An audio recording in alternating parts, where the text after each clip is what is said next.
Philadelphia. I'm Bruce Buffer. It's time for the Anthony Gorgano Show.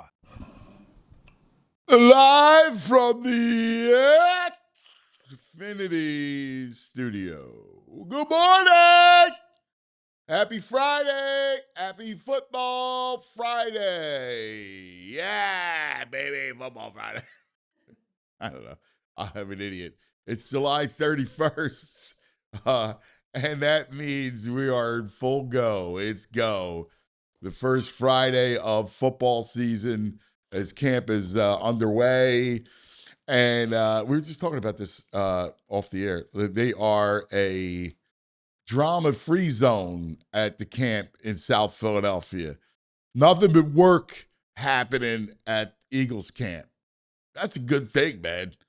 I'm very excited about what Sean Mannion can do. I'm very excited about the idea of Sean Mannion, what he can do with the offense, and help kind of reshape this whole thing and usher Jalen into a new realm of quarterback play, right? Like, think about this. If he can get Jalen to the point where he's got this under center look to him, it just saves everything. Yeah, again, you know how many times we talk about a quarterback and using his legs and seeing guys just lose half a step, like not even a full step, but just a little bit of burst, a little bit of quick twitch. You lose a little bit of that, and it changes everything. And we saw last year, like that when Jalen did run last year, he wasn't the same, right? Now he's lighter this year, which is good, and that'll help a little bit. But the idea is not to completely go away from movement because he can still move. But the idea is to now give a little more quarterback structure to Jalen. And this is what excites me because I think even there was a game against the Chargers last year, and he threw 4 picks. And we were like, oh, my God, 4 picks. But if you go inside that game, I went back not long ago because I was talking to Bally about this. I went back not long ago and watched it. And he did good things within that game. I know he threw the 4 picks, and we're all going to see that. But within that, he made a good 3 to 4 throws that were under center, perfect seam throws that you look at it and you say, man, this is a kernel of what could be. Like, you know, when you see a glimpse of something that could be, and then the idea is to take the kernel and pop it into popcorn, right? Take those little kernels, seedlings of success, and let it blossom. Like, that's what excites me about the Mannion Jalen dynamic is that I think you can reshape him, right? Let him evolve into that kind of quarterback because, A, it's the only way that they're going to be successful because, again, in 2022, when you're running RPOs and all that read option stuff, it was great and it worked. But then a couple things happened. Teams figured it out because defenses always figure it out. It's cops and robbers, right? The robbers come up with something, and then the cops figure it out. Like, that's what offense and defense is. Offense are the robbers, and defense is the cops. And that's kind of how it goes. So you saw defenses adjust to the RPO game. And then you saw Jalen, lose a little bit of the step, a little bit of the burst, get banged up, right? A lot of hits, the whole thing.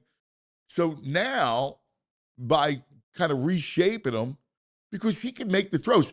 I love what they're doing. One of the things, and we'll talk to Franny about this because we'll get deep into the X and O. One of the things I love is that moving the pocket, right?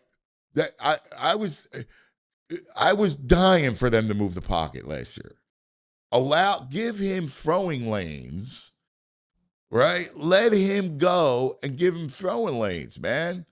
Let him go, make those quick reads and get the ball out. And, you move the pocket. How many times you see Goff do that? Play action, and then he rolls out. Like, that's part of offense in 2026. That's how you could build a successful offense.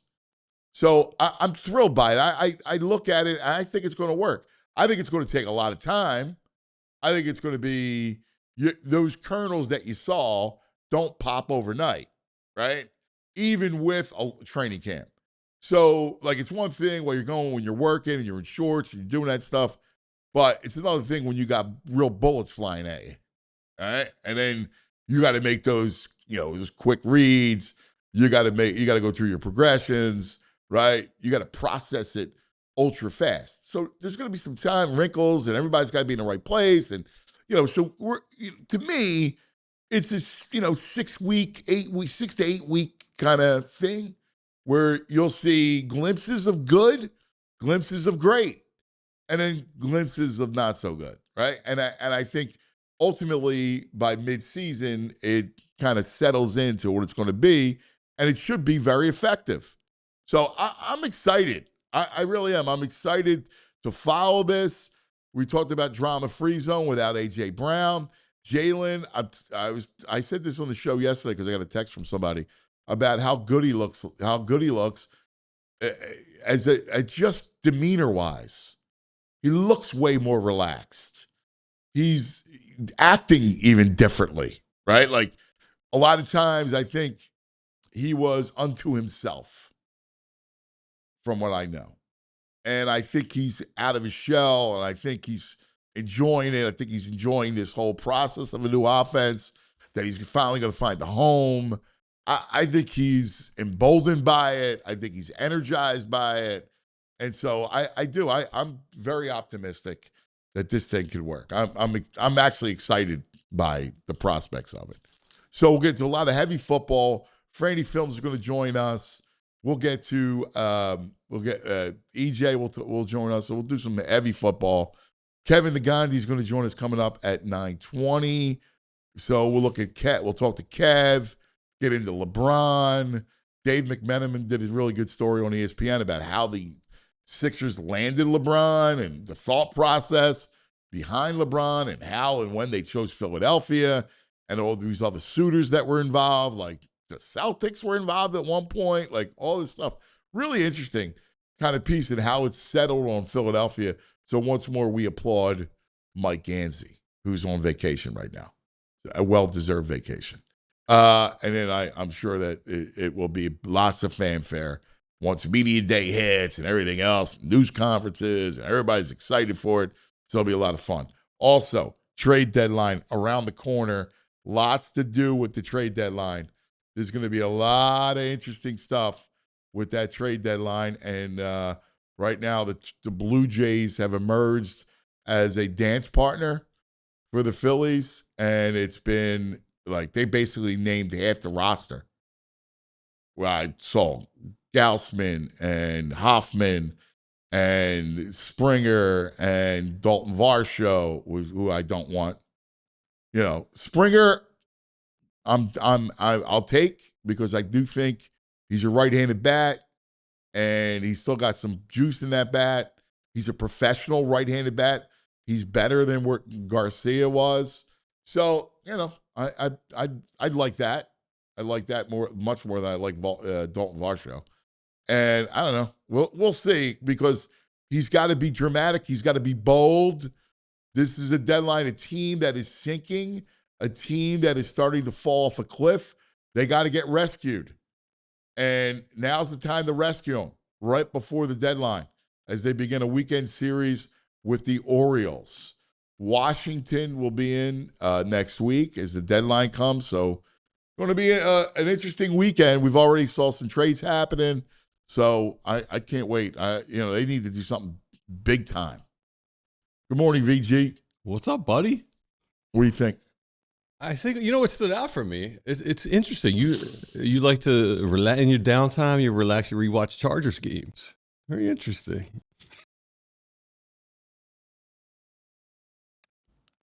No. All right. Good. I'm glad Jalen Hurts stood out from you while you're watching the Chargers games for relaxation. Do you do this on purpose? Like, do you like you want me? Are you trying to commit suicide by TV host? Is that what you're trying to do? Nah, I mean, I just Is found that it, like you want to do that? I just found it interesting. Like you want to go there? That you watched. Like you really want to go there? I just found it interesting. I mean, Do you want to go there? I guess I went there. Yeah, I guess you did. All right, Jules. I think I need to take a commercial break so I can walk away from this guy before I go to jail. Oh, come on. Before I go to jail. On. Can we talk about Dom? I don't want to talk about anything with you. Oh, all right? I really, if on. I'm going to be honest with you. Why? It's just a you joke. you want to irritate me 3 seconds into the show. You can't just laugh about it. No. Oh, I'm sorry. I take it back. No. I you know what? Because it's a long day. It's a Friday. Yeah. I don't need to come to work on my show and get irritated. All right. I'm sorry. I don't need it. I don't need it. I don't need it from you. All right. I apologize. I don't accept your apology. It's a heartfelt apology. I don't don't an accept AJ Brown apology. Just get to your point about Dombrowski. All right. Hey, Dombo. I swear to God. Hey, Dombo. It's he really was out off the show. I get it. It was a day off. Don't come in. But you don't have to come in. I love coming in and hanging out with you. Listen, you don't need to come in. I love hanging out with you. You can stay home. And you can go rock out to whatever it is you rock out to. I love hanging out with you. You're my boy. Blue. Dombo, it was a day off yesterday. I don't know what you were doing, but the Twins are now buyers and they made a trade. AJ Minter, perfect for this team, having a great season. Relievers are hot and cold. He's hot. You know what they gave up for him? Their 29th and 21st prospects. We can't make a better deal than that, Dombo. So I got the Phillies hat on today. I'm hopeful. I'm hopeful Anthony doesn't punch me, and I'm hopeful that Dombo gets his butt in gear. When you see that go for the 29th and 20th pick, you're like, come on, man. We can't offer the 16th and the 19th. I looked at the top 20, because there's all this Dodger talk about this Scooble. The top 20 prospects in baseball, 6 of them are outfielders. None of them are from the Phillies. 3 of them are on the Dodgers. They got 3 of the top 11 outfield prospects, 2 of which are right-handed. I know. We need to make a trade with the Dodgers. Yeah, because they're dying to help it. Yeah, they're dying to help you. Ron for the number 3 outfielder prospect, right-handed. So you want to sell? I don't know. Is that it? I want to do a combo of selling. Sell? I want to do a combo of selling and buying, if it's possible. I'm worried that we're in the bulk aisle at Costco with the Blue Jays. He's trying to do one-stop shopping. It's not going to be great. Well, I don't think the Blue Jays are going to want to do that because you don't maximize prospects that way. You're going to want to piecemeal. You want to go shop around. Hey, I'll send Springer to you. You want Hoffman too? Well, we'll see. I'll send Varsho to you, Goldsman to you. You know, I don't know how you land. And here's the problem: is that if you're going to give up Gage Wood, do you want to give up Gage Wood to somebody on the Blue Jays? No one on the Blue Jays, right? Like, there's nobody on Toronto that I would trade Gage Wood for. No, Blue Jays. Now, you know, Dante Nori, see you. But, you know, I there's not a guy that I am interested. Crawford. You know, yeah. Sure. I don't know how he's going to do this. I really don't. They need so much, and he needs to be bold. Mm-hmm. And it's like he's got 50 cents in his pocket, and he's got to go spend $50. John Heyman's he did a piece today, the 27 targets of the Yankees. 27 targets for the Yankees. I think Dombo's got like 6 he's looking at today. I mean, if you, like, why don't you go to San Diego and try to... Dude, why would they be... If they get 2 out of 3 against the Diamondbacks, they're like right in the wild card. They're like a game behind the Diamondbacks for the wild card. They play this weekend. So the Padres, I don't see them being huge sellers. I mean, unless they get swept over the weekend. I mean, the thing about the San Diego is they're a weird team in that if they don't feel it, they'll turtle back up and sell. They'll go crazy wild in free agency and trades, and then they'll go turtle back up. Yeah, they're either all in, they're either all wild sellers or the craziest buyers you've seen. So I don't know. This is where we're at. I got some Eagles stuff I think you'll. Well, I'm excited. What do you got? I got some people talking about the camp being a little different without A.J. Brown. All right. You want to see that? Let's play it.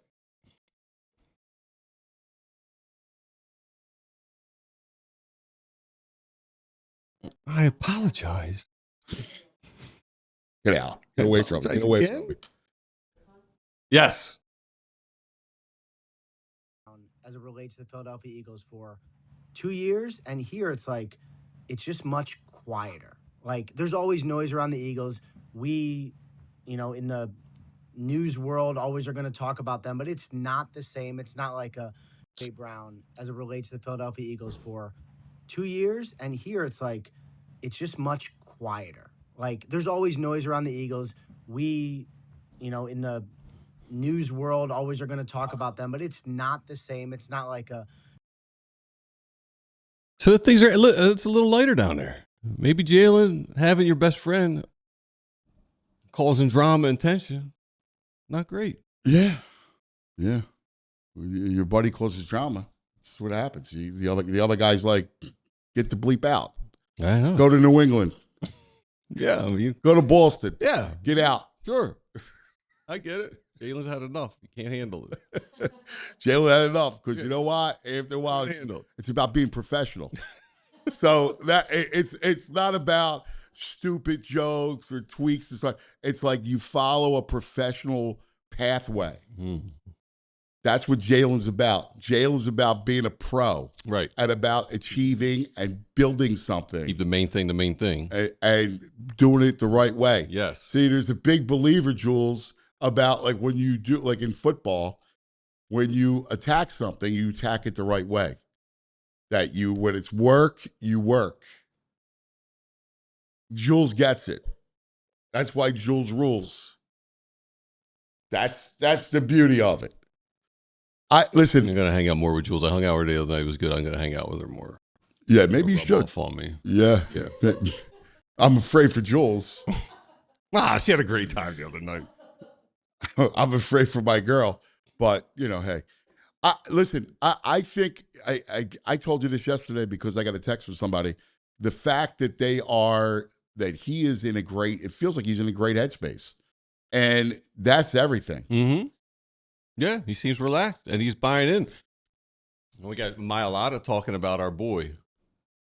Man, yeah. Let's go. Let's see it, Jules. I'm going to see. I'm so excited about this. I'm very excited about Mannion. Watch this. Genius, and you kind of explain why you think he's a genius, but what do you feel, what makes him evil? Oh man, I think when we're being taught the scheme, just the explanation of how the defense is going to see it and what the plan is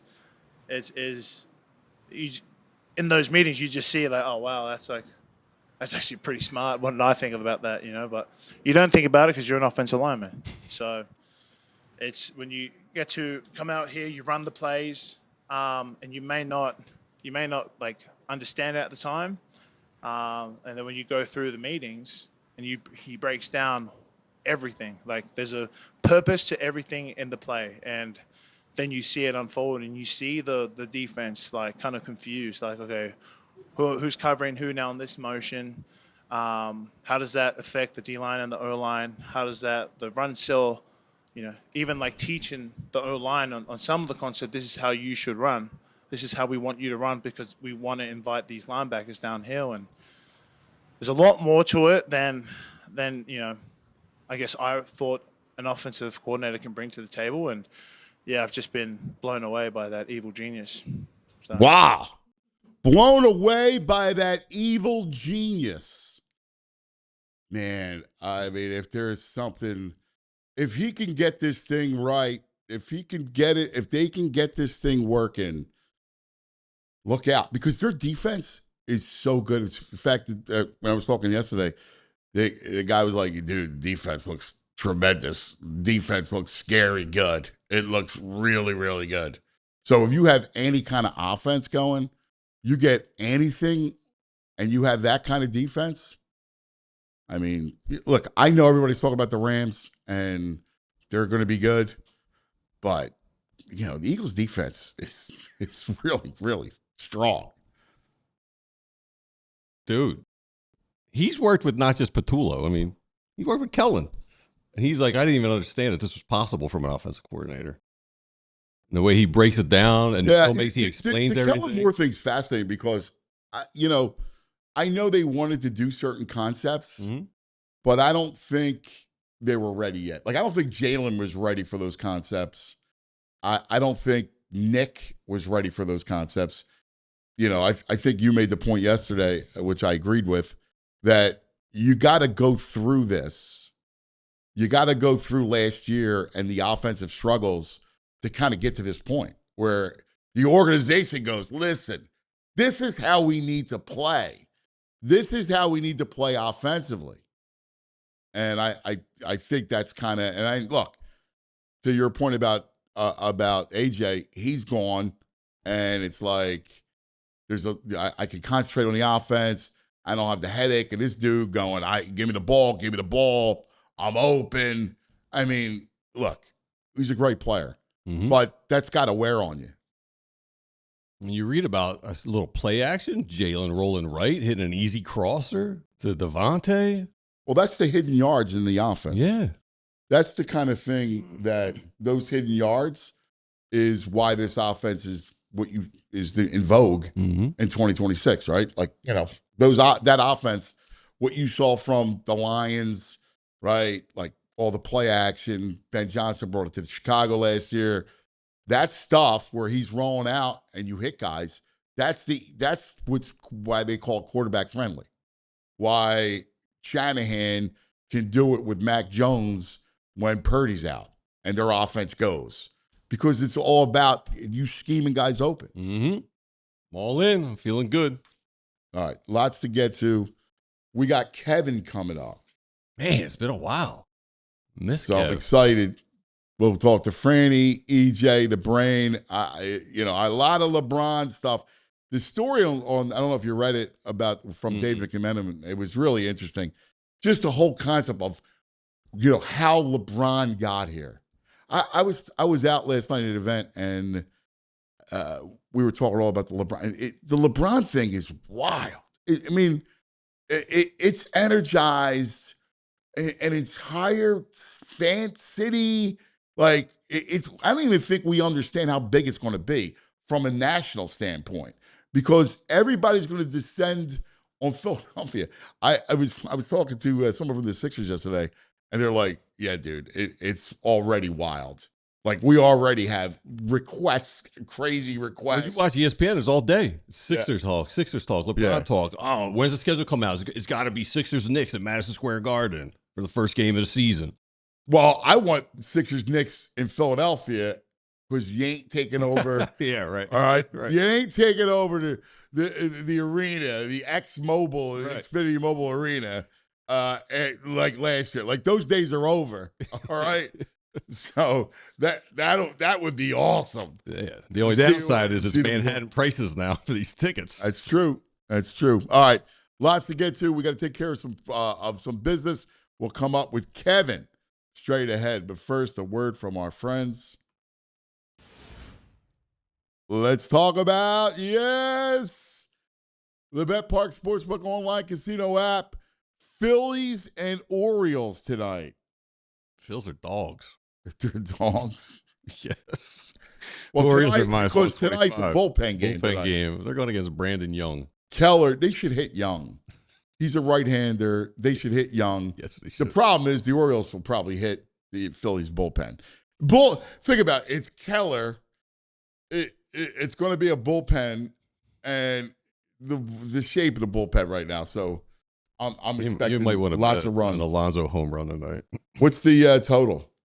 Oh, hold on. I just got out of it. So the total is probably 9.5. Around 9. Yep, 9. Right on it. Yeah. Well, I go over. I see 8-5. Slight juice on the over. I see 8-5 tonight. Check out the Bet Park Sportsbook app. New customers get 500 spins on the game. Go, collect them, as well as $500 bonus back. You got to be 21 in PA, New Jersey. If you have a gambling problem, please call 1-800-GAMBLER. Now let's talk about, let's talk about Rita's. You're looking for the perfect way to cool off this summer? You got to check out Rita's. They got a brand new Shirley Temple Italian Ice. Tastes just like the classic drink you grew up with. You want to take it to the next level? Add the Shirley Sparkle, right, to the little extra fun. While you're there, grab the limited edition Shirley Temple cup. Snap a photo. Post on social media. You can win free Rita's for a year. But don't wait. This flavor is only around for a limited time. This is the Embiid flavor, the McNabb flavor, the VG flavor. That's right. Check out Rita's. Download the Rita's app to your nearest location. Order ahead. If you're a new app user, you get a free small treat just for signing up. With so many flavors to mix and match, the combinations are endless. So treat yourself to a scoop of happiness this summer. Rita's Ice, Custard, Happiness. Be cool. Go to Rita's. You like that Shirley Temple? Love it. Joe 76 about the Phillies at the deadline. He says he's like Kay in Godfather 2. I feel nothing. Wow, that's a great line. It's true, man. You look at the deadline, you're going, he's got to do something big. I don't know how he's going to do it. And the chances are the names aren't going to get you excited. Minter would have been a nice addition. All right, you're not. The Twins are buyers. But you're not feeling like, oh my God, Minter. You're not going. You're not going. I'm back. Yeah, You're saying you're doing that? He'd be a very nice Mister. You've been in the doldrums all week. Yeah, you're AJ Minter's getting you back. I would feel better about the hell out of bullpen. here. He's getting you back. I didn't say Toby back. I'm feeling better. Dude, they need bats. Yeah. In the worst way, they need bats. They need bats more than anything. Listen, the bullpen sucks. I get it. But I'd make do with the kids. I got Duran. All right. I need like Robbie Ray and 2 bats. See him yesterday? Jeez, his price is going up. Since I think June something, he's got the best ERA. He's been great. Yeah. He's been great. We've been talking about Robbie Ray for a month. Like, where is Dombrowski? Why is he sleeping? What's he do? Like as I was saying, what's he doing? Like, Red Sox are making moves. Like, why wouldn't you go out and get Robbie Ray? I just don't understand why you wouldn't be. You've been saying Ray having for these 4 weeks now. Having conversations. He wasn't that good 4 weeks ago. I mean, he was exactly the time to do it. Mm-hmm. All right. How about this? My main man, the hometown hero, the great Kevin Negandhi. Hometown hero, hometown hero, Kevin Negandhi, from Temple to ESPN.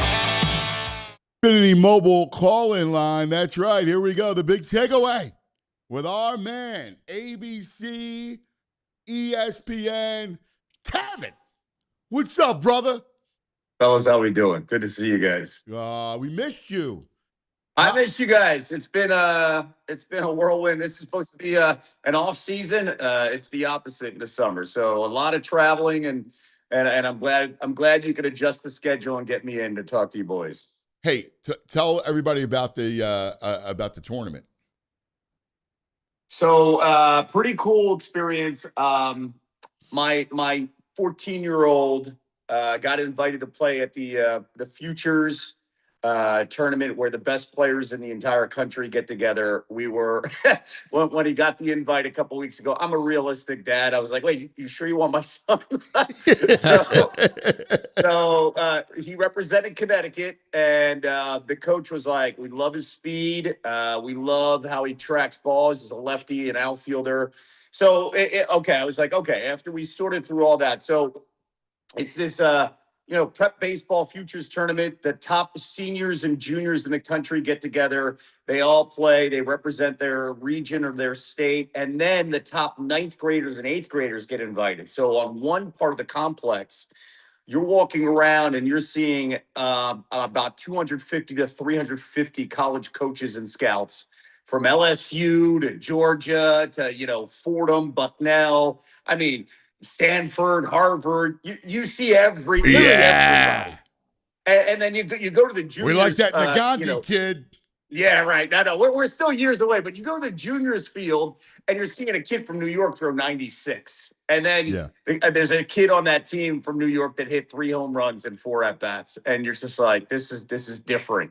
It's just the whole thing is different. For my son, he played with the ninth grade, going into ninth grade rising group from Connecticut. My son is 5'3". He's yet to hit his growth spurt. I didn't hit it till I was in ninth grade. But here's the thing that stands out, and all the boys reclassify. He's a young 14. Some of these kids on his team were 6'4", 195. There was one kid who was 5'11". His curveball was insane. We faced Alabama, and the entire group was like 6 feet. And again, they're going into ninth grade. But again, they reclassify, which is crazy. That's it. Like that jump from 14 to 15, is unbelievable. Dude, real quick, because you brought this up, it's the truth. People go, well, I had a conversation the other day about reclassifying because I'm going to do it with Massimo. And so, like, he's going to 8th grade. After this 8th grade, I'll make him do 8th grade again to actually reclassify him. Because he's a spring birthday, so he's later, right? Yep. So same with my boy. Yep. Right? Like, so you go, every kid I see, they're all reclassed and they're gigantic. It's the whole thing's about when you go through puberty. It's crazy. Exactly. So my whole thing to my boy was, dude, you haven't even hit your growth spurt. You got invited. And the cool part of this is the experience. This is not about recruiting. So then next year when you hit the spurt, and you continue, you're going, because some of these kids have been there a second time that are going into ninth grade. So he held his own. I was very proud of him. He was seeing 82-mile-per-hour pitches from dudes that are 6 feet on the mound, and it's the first time. But for him, it gives him a measuring stick, I think, for anybody that experienced this, that when you go back, you're no longer hearing dad talk. You just saw it with your own eyes. And for teenagers, they stop listening to us. They need to see it with their own eyes. I gotta share one thing that I was really proud of them. So they beat Team Kansas, which was great, and then they faced Team Canada. You're facing the entire country, and this lefty faced my son, and my son's a lefty. He came in so hot, and my boy's left foot was on the chalk in the box. He came in so hot to back my son off, almost hit my son in the head. My son backed off, and this was the test. These are the small things. My son went right back in the same spot, dug his left foot in that chalk, and didn't give him that space on the line, on that inside corner that this kid wanted, and then he got a walk. He was up 5 times. He popped up once, and then he walked 4 times on back-to-back games. And strong at bats, man. Those are good ABs. Good ABs. And he threw they threw a combined no-hitter at Connecticut. So it was a good trip, good experience. And again, it's all learning. That's all it is, man. So that I don't have grand illusions. I want my sons and my daughter to understand that there's a real world outside the bubble that we create as parents. You have to learn how to fail to get better each and every time, and then you come back and get better. I love it. I love it. Congratulations, brother. That's awesome, man. That's fantastic. I give my nephew a big hug for me, all right? I will. He's playing baseball this weekend again, so it doesn't end. And then we go right into football. So can I ask you guys about this reclassifying thing? Like, do the best kids in the grade, do they all reclassify, or do the best ones go through? No. They all reclassify? Well, okay. So, VG, it's a good question. When you say the best kids in your town, the best kids in that school, they'll reclassify. If you are an elite player like Cooper Flagg, they're not reclassifying. Like some of those kids are like, you know what? No, actually, let's measure where the draft is. Because remember, Cooper was drafted at 18. He was the second youngest 18-year-old. He went up to the 2025 class. So because the way that class was projected, he would be the number one pick. So it all depends on your talent level, where you're at, skipping a grade or staying back. But to Ann and I in our conversation, many of these colleges are not recruiting high school kids. No. What they're doing is they're getting junior college kids or kids who are freshmen, who are coming out of their freshman year, who've already are 19 and bigger. So why don't you take advantage of that and reclassify? Because everywhere you go, everybody reclassifies. Yeah, It's Cooper's flag unbelievable. is in the 0.001%. Yes. Like, yes. especially baseball and football. Like football, you got to be bigger, stronger, your body. So they Yes. all reclass, Yes. except maybe Jeremiah Smith. Or like a DJ Williams. Remember him back Right. in the day? The linebacker with the Canes, Yeah. where Madden saw him and said that guy could go straight to the NFL Yeah. because he was physically different. I Yeah. mean, but you don't see that in football. No. But I made a great point with Jeremiah Smith. Jeremiah Smith could have just said, I'm done. Let's go. I'm ready Yeah. to go. My body's already built that way. LeBron could have done that Yes. if he would decide to play football. But these But are like the exception. Everybody else reclasses. Yes. Everybody. I was talking to somebody who does lacrosse right now in the New England region. You know, lacrosse is huge, especially in the New England region now. When we talk about boys lacrosse and how it's blown up, he told me, he was like, Kev, there's these two kids that are freshmen. They're 20 years old. They're going into college. And he turned to me and he goes, I graduated when I was 20. Yeah. So some of these kids now, again, they get that reclassification. And you know, VG, how to describe it? Remember, like when we were growing up, the best kids, they graduated, then they went to a year of prep school. Mm-hmm. That's reclassifying, All right? So a kid that didn't do great, but then he went to an academy and they stashed him for a year. He basically reclassified. You know, It's completely wild world. But you brought up LeBron, brother. You brought up LeBron. You're in there. You were at Fanatics Fest, right? Yeah. Like when Yeah. it all turned. Dave Yeah. McMenamin had a really interesting story on .com today about how it all transpired and how they chose the Sixers. And Yeah. you were right in the middle of it. Yeah, and actually, I was with Dave. I had him on SportsCenter at Fanatics Fest on the big stage, the same stage that LeBron had that line about trusting the process with Tyrese Halliburton. I think all the buzz for everybody, literally all the buzz, and Dave does a great job in describing it. Look, the Sixers were not even close to the conversation, and from what I've heard from my sources, LeBron had already made a decision on what he was going to do, and then the Jaylen Brown trade happened. And then the entire East looked completely different. And then it was back to the drawing board, figuring some things out. And I think his heart and his intention, not speaking for LeBron, I think his heart and intention was, let's go to Cleveland, let's go to Miami, two familiar places, let's do it the right way. And we wrap this thing up.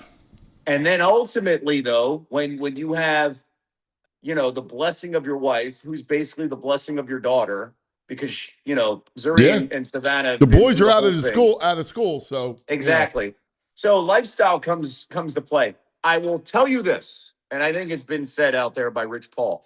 If the Knicks didn't win the NBA Finals, he would have been in New York. Yeah. He would have been a Knick. And I think everybody in general knows that. With the Knicks winning, the idea now is, okay, I'm not going to be able to play in the West the way this goes because I know who's going to be there with OKC and San Antonio in the end, right? I think the Golden State thing, the concept was I want to play with Steph. I just don't want to play in the West thing with Golden State. Right. Location of Minnesota, not going to help. That wasn't going to be one of those things. So it really came down to, all right, let me look at my factors here and let's look about fit and roles. And how do I make sure I can still have an impact with my body at 41, 42 and still play a role in my comfort with the team? And the real deal is this: the best opportunity night in and night out, where he doesn't have to carry a team, is Philadelphia. And the relationship with Tyrese Maxey. Yeah. Those are the two things that played the biggest role in this final decision. The proximity to New York City, obviously helping. Chance to win a title, be the first player to ever win with 4 different teams.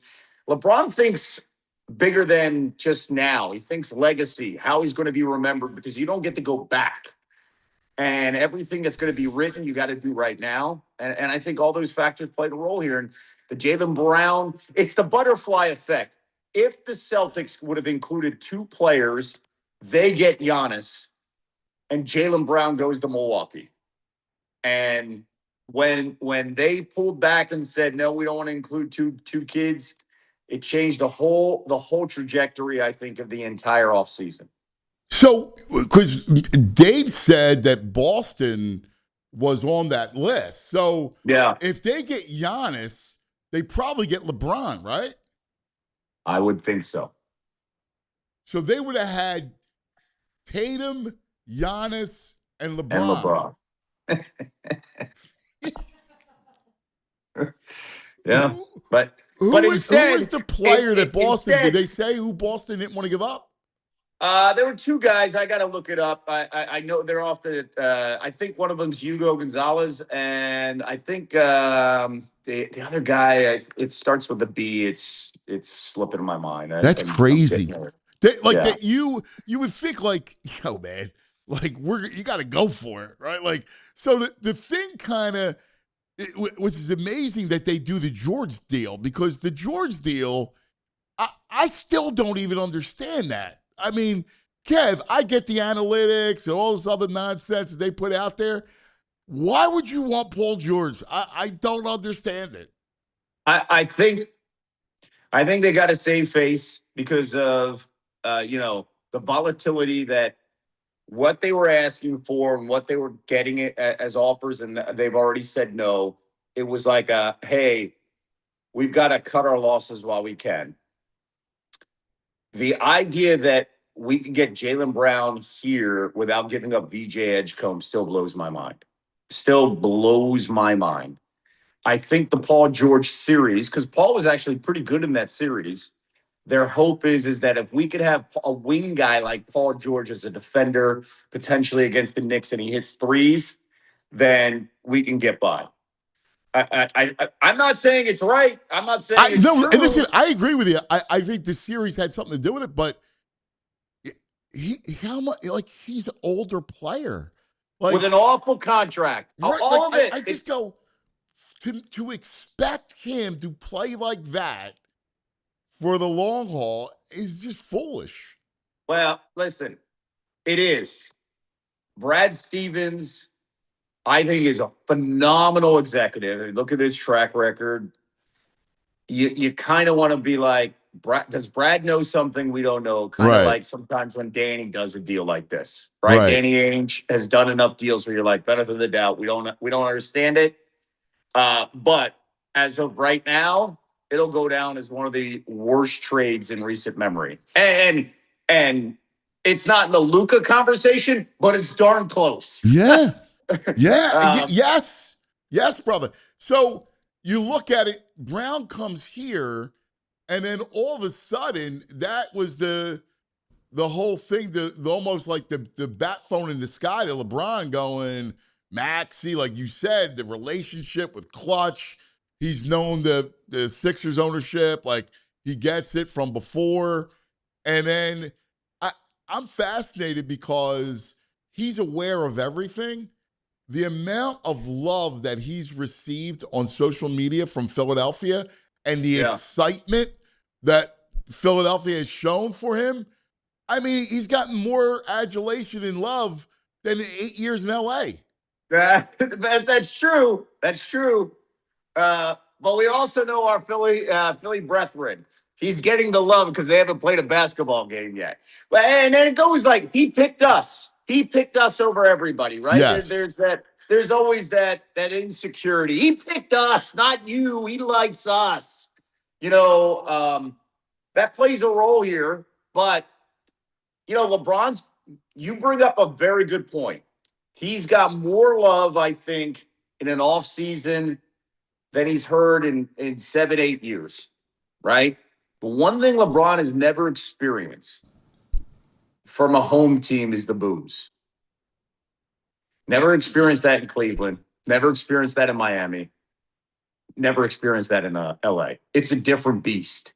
And I bring that up because there will be moments of drama. It's just a matter of when that drama is coming. Is it coming in November? Is it coming in January? Is it coming during a losing streak in February? Or will it be coming in April and May? And I would rather see it in January, as we know how LeBron works. LeBron is like, hey, man, I mean, he's sciatic, right? He was out for 20 games, I think, with the Lakers earlier, but then he was incredible in the playoffs. The one thing I do not question with LeBron James is when March comes around, Yes. and where we are in Yeah. March and April to ramp up and get right. And if we could just get him to March, and I think that feels like the theme of, can we get Joel to March? If we can get both those guys to March, and then we'll see what happens. Because that's the one thing that I cannot wait is Tyrese and VJ being around LeBron James when the spring rolls around and it's time to get serious for playoff basketball. And I'll throw in Jaylen Brown, because Jaylen Brown won a championship, and Jaylen Brown should have won MVP. He was unbelievable. He was unbelievable. He was unbelievable. Now, the good thing for LeBron in relation to the boos is that he has a buffer, a 7'2" buffer, because the guy that will hear it first will be Embiid. And I'm glad you brought this up. It's a great point. This is the first time in Joel Embiid's career in Philadelphia where the feeling going into the locker room is, okay, everybody's looking at LeBron. Everybody's looking at another player. You could have, you had Jimmy Butler, you had, James Harden, you had Ben Simmons, you had Tobias Harris. You brought in all these guys to help. You even had Tyrese Maxey. All eyes in every locker room whenever you're covering the Sixers goes straight to Joel during his entire time. He's not going to do that. I would say with the Jaylen Brown trade, all eyes would still be on Joel. This is completely different. You're bringing in LeBron James. Everybody, when you go inside that locker room, where's LeBron first? How does Joel handle that? And maybe Joel will like it. Maybe Joel's like, hey, man, no one's paying attention to me. That's good. I'm under the radar. I can do my stuff, and no one's like wondering if I'm smiling today. No one's wondering if I broke a sweat today, because it's going to be on LeBron. I think I'm curious about how that plays out, right? I'm curious, how Nick Nurse devises a shot in a huddle with 10 seconds to go, and they're down one. It'll be like that Boston. It'll be like that Boston series. Joe in the corner, Joe. And how do you process that, right? How does that happen? Like, that's the dynamic that they have to work through. And that's why it's critical that everybody's on the floor, I think, in November and December and January to figure that crap out. Yeah. So when March comes around, hey, man, we already know. We're good. We worked through all the crap. Well, you brought up the drama, and listen, he's been the center of all the drama, Joel. And he's gifted, and he's had bad luck, and so I would love to see him just kind of fall into place and be healthy, and it would be great. It was interesting that LeBron and Jaylen Brown on social media both had the same message come out, and it was both direct, and they were directed at Embiid. The wild card is going to be, I think, Jaylen Brown.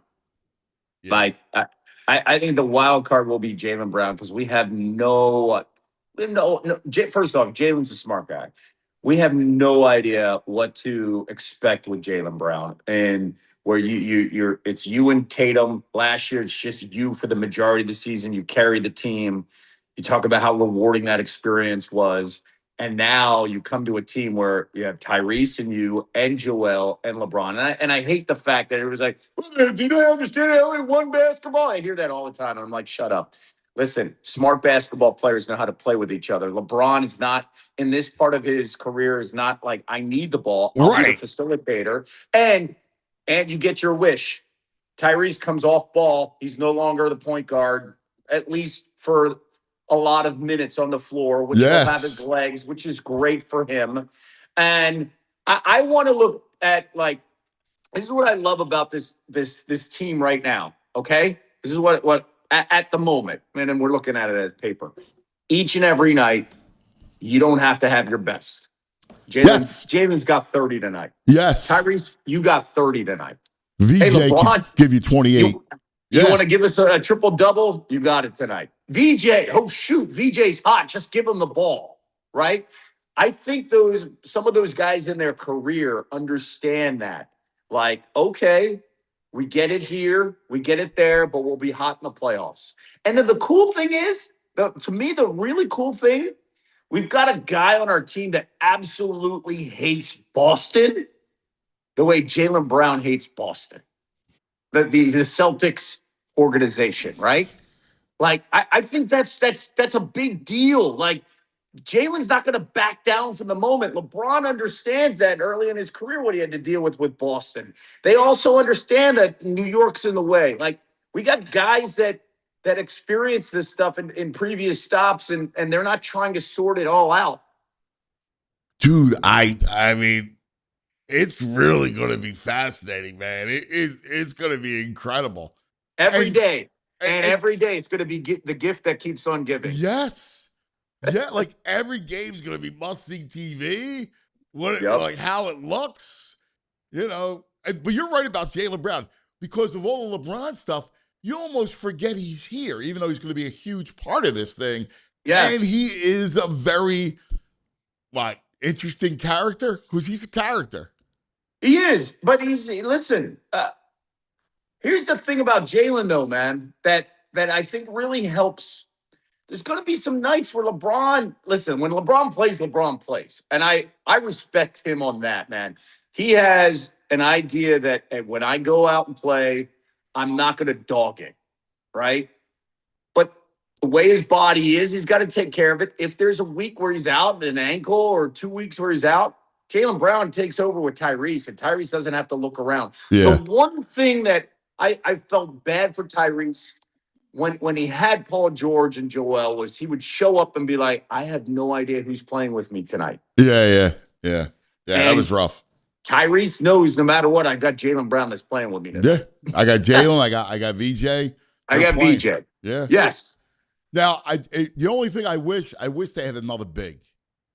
That's the one. Rebounding is going to. You're 100% right. Rebounding is going to kill him. Rebounding is going to kill him. Yeah, shot. You're right, and that's been the big story, and that's been the big story around Joel through the years. Just got to get rebounds.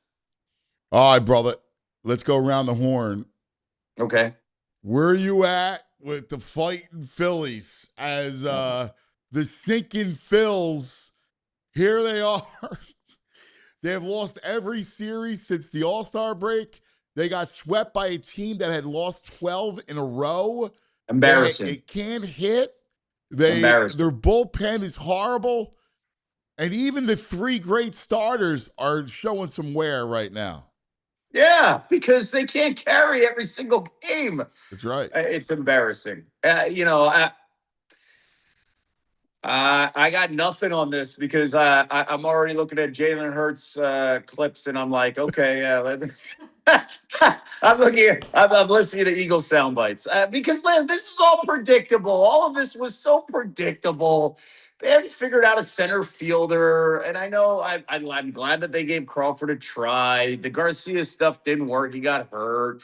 Trey can't play shortstop. I mean, listen, Trey's going to be a center fielder next year. They've got to move him. It drives me nuts because the bullpen is worn out, absolutely worn down because you don't have a reliable fourth guy, and Painter is young. So It's just very You frustrating. Nola was obviously gave you a couple decent starts recently, but he was a 5 inning guy, got blown up early, so that Yeah. taxed the pen. So you're Yeah. talking about having to deal with 2 bullpen games basically Yep. every week, right? I mean, it's crazy. Yeah, the biggest mistake was giving Nola that contract, because if they let him walk, which I know a lot of people were worried about the Braves were driving up the price in the Phillies and maxing out how much they could spend on Nola. If you could have kept that for Ranger Suarez, I think it would have been. I mean, think about where that comfort zone is with this team after that, right? Oh yeah. So, but we can't go back in the past. My frustrating part is that Bryce going out publicly and then Mattingly literally in less than 24 hours, and then they blow a 6-0 lead right after that. That's just an absolute disaster. That's a disaster 24-hour experience for the Phillies. And I don't know, man. When you look at where the Braves are and the Brewers and the Dodgers and the Cubs, you're not going to figure this out at the trade deadline. And it comes down to one other thing. When you do not develop players or draft well enough, you don't have the options. And I know a lot of people complain about the Dodgers' money. You know why the Dodgers are in every conversation for a major trade? Because their farm system is unbelievable. And this has been an awful experience for the Phillies over the last decade and a half. They cannot develop players. They cannot draft and develop players. So when you're in this situation, as we have seen the last 4 years, where you have to go acquire somebody big, you have assets. They do not have enough assets to make it happen. Yeah, I mean, ultimately, you're right. They need so much. You need 2 bats. Yes. A high leverage bullpen piece. Another starting pitcher. I mean, you're talking about 4, and not just bit pieces, like a high leverage reliever, a 4th starter that you can throw in a game 4 in the playoffs, and 2 bats. One has to be a legit right-handed power bat. Without question. And Ant, guess what? We were asking those questions the entire offseason. So, I don't know, man. But don't worry about it, because Dombrowski's going to get extended. I mean, hey, have you guys seen that the Sixers got LeBron James? Have you seen that the Eagles look happier? We'll get to the Eagles in a minute. I just can't, maybe I'm just a fool, because I look at it and I go, they got to make the playoffs, right? Like, they're going to make the playoffs, and you still got those 3 starters. So can you just get a power bat, right? You know what's going to happen? Here's what's going to happen. And the Phillies are stuck in neutral where the Sixers have been the last few years, where you make the playoffs. Yeah. But the entire fan base is so apathetic and so frustrated.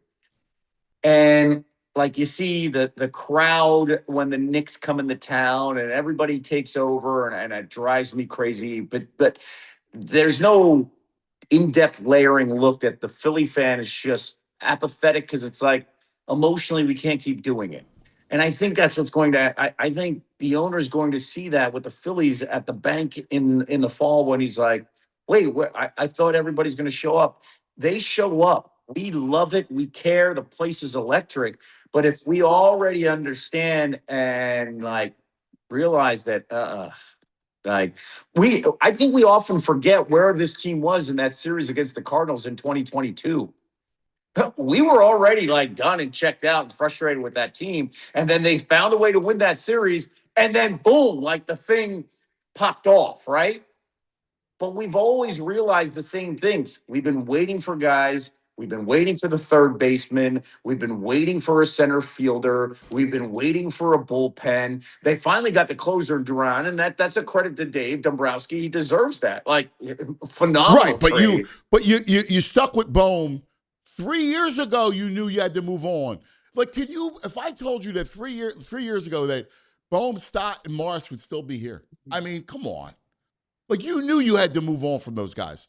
I would have expected. Okay, so that means Bohm's batting cleanup, and he's hitting 30 home runs and 40 doubles, and we saw that in the first half of his All-Star season, and now it's it is what it is. I know. All right, let's go to our happy place because it is a football Friday. Camp is underway, and Kev, everybody's happy. That's the big story from NovaCare is that everybody's happy. No one happier than Jalen. Did you see the Eagles social media account yesterday where it said 100%, I think, all in, 0% entitlement? Yeah. I think it was something along that line. I was like, woo, they're not holding back. Yeah. They're not holding back. Everything's great. Training camp brings hope for everybody, right? Everything's great. Comes down to one thing. I got a text from somebody yesterday, and they were like, Jalen is looks good and he's acting normal. You okay? Without even knowing anything, but knowing Jalen Hurts and knowing his track record, you know what that tells me? That tells me he respects the coaching. Yes. That he doesn't feel like he is going into battle on his own. Right. And I bring that up because knowing Jalen and the history of Jalen with Nick Saban, Lincoln Riley, when he feels like he has a connection with the coach and the coach is going to put him in a right spot, he lets everything go. Dude, yes. And if he's ready to go, yes. And listen, this whole offense it's going to take weeks. Yes. For it to come together. But the beauty is you got a defense that you can lean into while you're doing that. But at some point, rolling the pocket, moving the pocket. How many times did we talk about moving the pocket over the last few years? You got Jalen, let him move the pocket. Quick step, roll out, throw, get the ball out. Everybody does that. And one other thing that stands out, I haven't heard thing about the health of the offensive line. I think that's going to be the biggest, and I know, and VG knows. I think anybody that follows the Eagles know that the offensive line's health plays the biggest role, and we haven't talked about Stoutland. So what does this team look like now without Stout, and how healthy are they? And if they are, I think we have to start the conversation with the line. Yeah. If the line is healthy and they do their job, then you go to the layers of, is Jalen Hurts executing the offense? Because to me, when you look at the Eagles, the two most important things are the defensive front, which Howie's made sure he's taken care of. Oh, Joe, good luck. You're going to get paid. And then the offensive line. That was the identity of this team when they won the Super Bowl, and that will continue to be the identity of the success of this team. Then you can start to say, how does Jalen look? Because if that line does their job, then Saquon's getting touches to free up Jalen to open things. Now, listen, the way Jalen's getting paid, he's got to create as well. I get that. I totally get that. But he's not the creator of Joe Burrow or Justin Herbert. And I mentioned Justin Herbert and Joe Burrow because of their arms and the being pocket passers. They haven't won anything yet. So I can bring on Matthew Stafford, okay? I'm making sure everybody understands that the most important thing, I think, bar none, is the health of this offensive line and life after Stoutland, so then you can give Saquon the ball. There's a reason why Howie brought him in. Yes. That's it. That to me starts the whole chain reaction of everything else. All right, I got to do one more thing because it's by requests. Okay, hold on. My buddy Boo says, you and Kev, I need Kev talking college football. Did we lose him? Okay. We'll get him back. And I got to do a little college football because it's close. We are approaching August. Tomorrow is the month of August, and it's the football month. It's the month where by the end of it, we will have real games. We'll have real football, college football. It's going to happen. Cannot wait. Should we take a quick TO or should we go right back? He's back. Okay, great. All right. Sorry, I have a temple class, a Zoom at 10 o'clock, and I completely forgot. So. Oh, jeez. All right. I'm sorry. Sorry. No. Let's wrap it up. Let's wrap it up before I go to that class. All right. Boo, I had a request from Boo about college football. So yes, you guys got to talk college football. So let's do it in stages. We'll do our big preview like we did before. But what's standing out through all these media, all the whole media days and everything? What's standing out to you? Indiana, listen, I think Josh Hoover is an incredible addition at quarterback for that Hoosiers team. Incredible addition. He could do a lot of things. Signetti's pissed off. I really like what Indiana continues to do. And when you have Signetti ticked off, that's actually what you want if you're an Indiana fan. That to me stood out. I think Georgia and Texas are going to be extremely good. You're going to have a lot of noise with LSU and Ole Miss, but to me, the stability of Georgia and the stability, Trinidad Chambliss at Ole Miss is going to give you stability as well. But Texas, Sark, I feel like is under the radar. Julian Sayin will play the biggest role. You want to know another thing, Ant? I'm going to tell you something, and you could follow college football. Listen, Jeremiah Smith is probably of all the wide receivers that come out of Ohio State going to be probably the best one. Yeah. And that's saying a hell of a lot over the last 20 years, right? Right. The stuff I'm hearing about Chris Henry Jr., you remember who passed away, the Bengals wide receiver? Yeah, I heard about his son. Kid. The stuff that I'm hearing about his kid is like a holy cow. So I think that is something to keep an eye on over the next year or two, because the kid is it's amazing what Ohio State continues to do. And, I'm intrigued by Penn State just because. Yeah, me too. Their schedule is not that hard. They do not have one of those crazy Big Ten things where it's a grind. And they have stability with Rocco Beck. And Matt Campbell knows how to win games. So I think Penn State could be one of those teams that you're looking up and you'll be like, oh, hey, we slept on them because all the change, but they're going to be pretty good.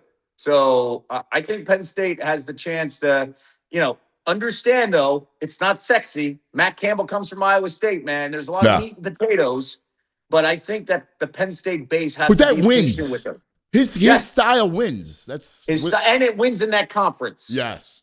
So how about ND? They're really good. Now, really, really good. CJ's got to take the next step. There's a reason why he's the favorite to win the Heisman. I think the way they have this all set up, that people are gonna be fed up with Notre Dame. They're gonna be a top 4 team, and they're gonna be in the semifinal. And if their quarterback CJ Carr plays the way everybody talks about so far this offseason, Notre Dame and Marcus Freeman, you're gonna see a lot of him and hear a lot of him over December and January for good reason. Yeah, brother. All right, you go teach the class. Sorry. Yeah. All good. Don't worry about it. We'll have a whole big, college football show like we did last year. Be fun. Brother, we love you. Best Appreciate it, fellas. And your angel. You got it, buddy. Talk to you soon. See you, brother. There he is, Kevin Negandhi. He's late for the class. We made him late. All right. Here's the deal. Let's take a quick TO, and then we got St. Francis of football. So we got a lot of football. I purposely today, no one with the Phillies. I need some football, so we're going to do that. But first, how about a word from our friends?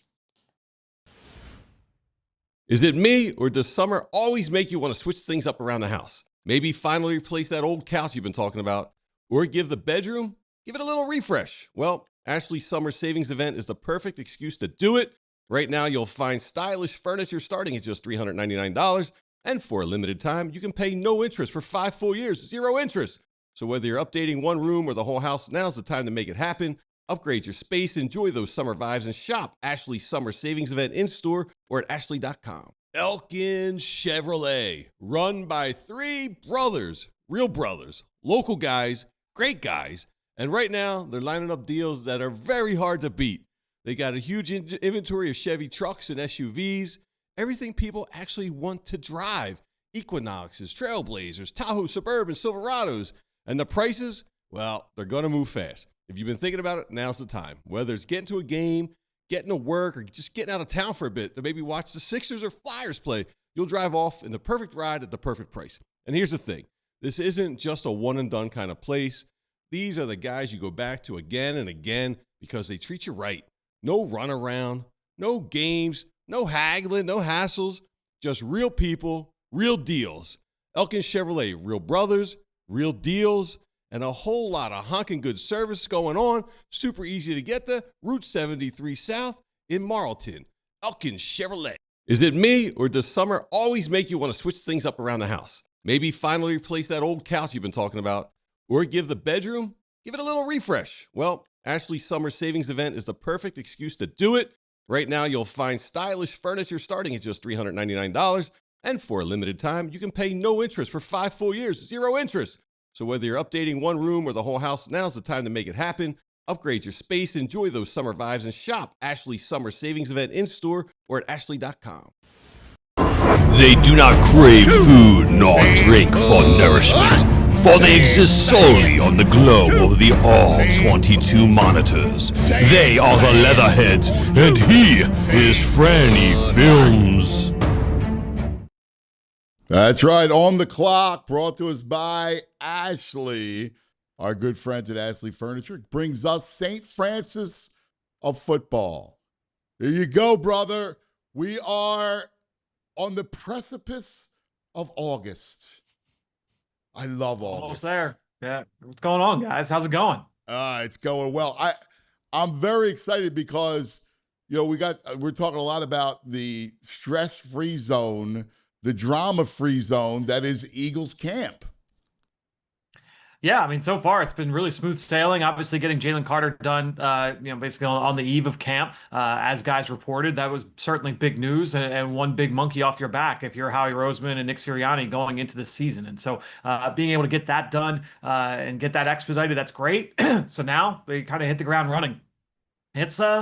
It's been a good first couple days out there. You know, I like what I've seen from the offense. I think it was more of a defensive day yesterday, but to me, that's to be expected. And I'm excited to see what this team can look like once it all comes together over the next few weeks. So let's talk about what you're seeing and this offense. And I do like moving the pocket.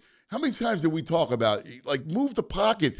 That's the strength of Jalen because you're going to give him throwing lanes.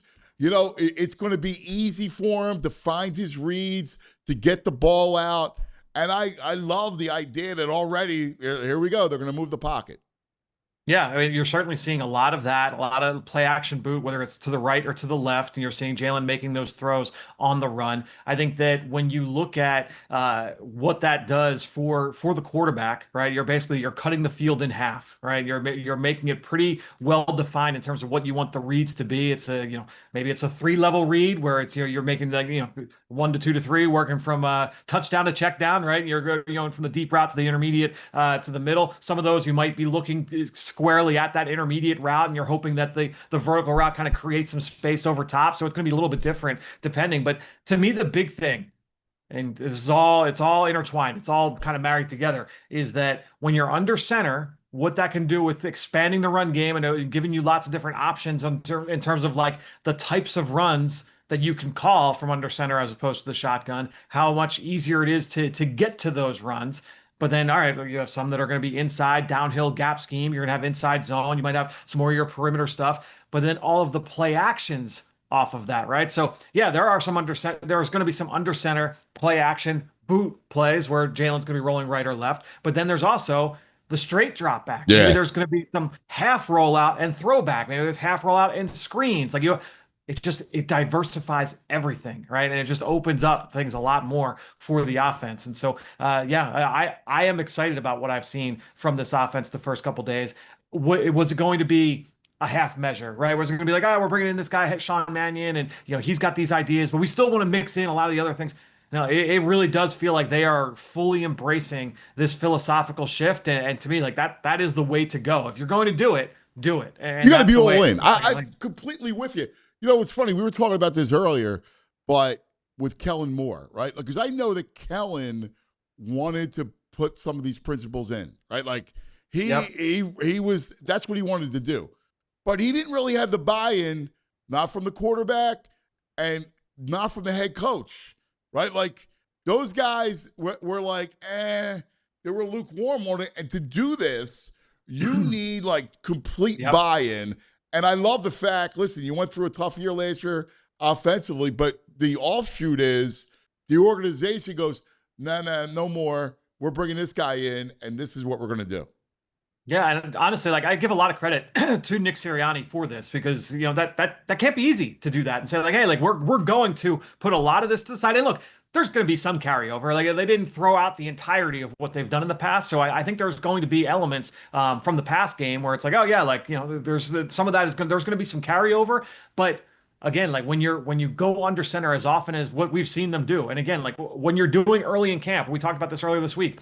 This is your bread and butter. Like this is the bones of what the bones of your operation, the day one install stuff. This is what you're going to be, and it's going to be a lot of under center, much more play action, more motion, more leaning more multiple tight end sets. Like that's going to be more of what they want to be out of the gate.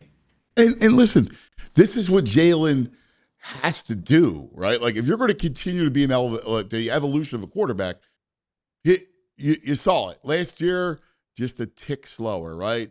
A tick, his step slow, a tick twitch slow. Everything was a little slower. And you can't be a running quarterback in this league. You saw Lamar. Lamar all of a sudden was being caught from behind.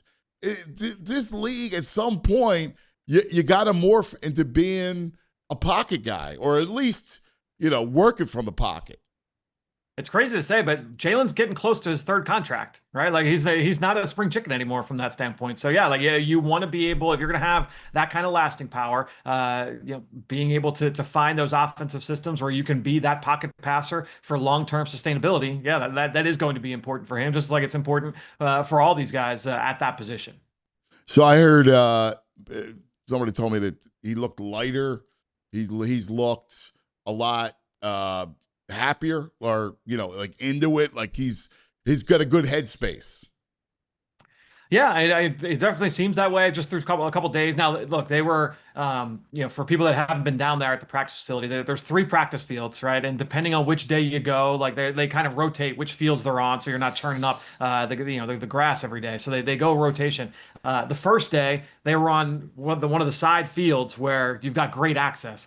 Yesterday, they were on the middle field, which means as reporters, like you're not able to be on the sideline. So we're all kind of corralled in the far end zone. So, being able to pick up things like body language and things like that from our standpoint was a little bit tough. But yeah, all the things that you've heard from talking to people in the building is like, yeah, like the moods are strong. Like it's, I'm excited to see what this team looks like. Yeah, I'm curious, but now again, within reason, because it's going to take a long time. Like, yes, what is the whole difference? Like as you're in shorts and you're wearing a red jersey, and then when there's live bullets, like this thing is in its infancy. And that's why, to me, I expect that there are going to be some ups and downs in the first few weeks of the season. Like they're not going to come out as a well-oiled machine in this offense, because it's not just that, it's everybody learning a new scheme. It's also a first-time play caller. Like Sean Mannion was a quarterback 4 years ago, right? So, playing in the league, this is very new to him. So I think, and he's working with staff, for the most part that he doesn't have experience with, right? So, I'm not expecting them to come out of the gate and they're going to, be scoring 30 points a game. That's not going to be reality, but what I'm hoping to see is, like they're sticking to this identity, and like maybe they missed a couple deep shots here. There are some errors here, that kind of thing. Like, all right, you iron that. That's the stuff you iron out. but you get that sense of what they want to be. And the analogy I made on the show the other day was looking at the Saints in 2024 with Clint Kubiak, and we talked about that. It's like, all right, like you kind of saw, and they had injuries and they kind of fell off, but you saw what they wanted to be, and it was really good. Like I really liked the nuts and bolts of their plan. And things didn't work out. That team moved on from their coaching staff. So Kubiak takes that operation and moves on to Seattle. And now he's not a first-time play caller, and they were able to hit the ground running a little bit. And we saw that offense. And again, like it's not like that offense was gangbusters throughout the course of the year, but they were enough to be a top 10, top 12 offense over the course of the season, and they were able to put up big points when it mattered down the stretch. What have we're talking about Mannion, you brought him up, and have you focused in on him? What have you noticed from him as a coach? Like his style, what his movements, actions. I'm fascinated by that. I would be fixated on him if I was down there.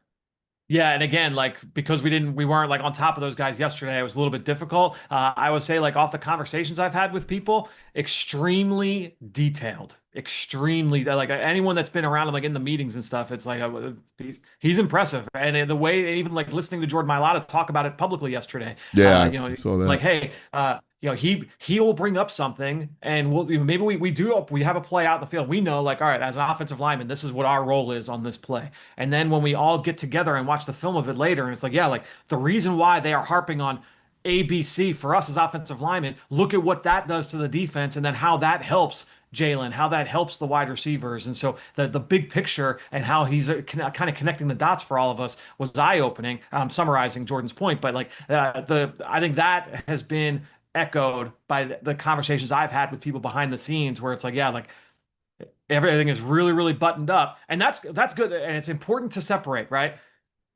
I think most coaches, like all coaches, know ball, right? And then there are a lot of coaches that are really detailed with like their explanation, like standing in front of the room and commanding the room, and then there's the aspect of play call, right? Like, and being, and being adapting on the fly and all that. And that's going to be, that's the next prove it stage for Sean Mannion, right? Like, just like all of us with every job, there's all these different criterias, and some people are really strong in this and they're not as strong in that. And you kind of find out along the way. And that's why there are some coaches that are great position coaches and not great coordinators, but they're great head coaches, and they wouldn't be that great of a position coach. You know what I mean? So like just finding what Sean Mannion can do, it's largely unproven. And that is the one aspect that we're all just going to be waiting on here.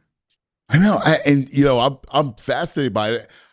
It feels like Jalen's, now again, it's early and we're just reading into stuff, but it feels like there's a good trust factor with Hurts and Mannion, which is important, because how many times do we see Jalen sitting by himself?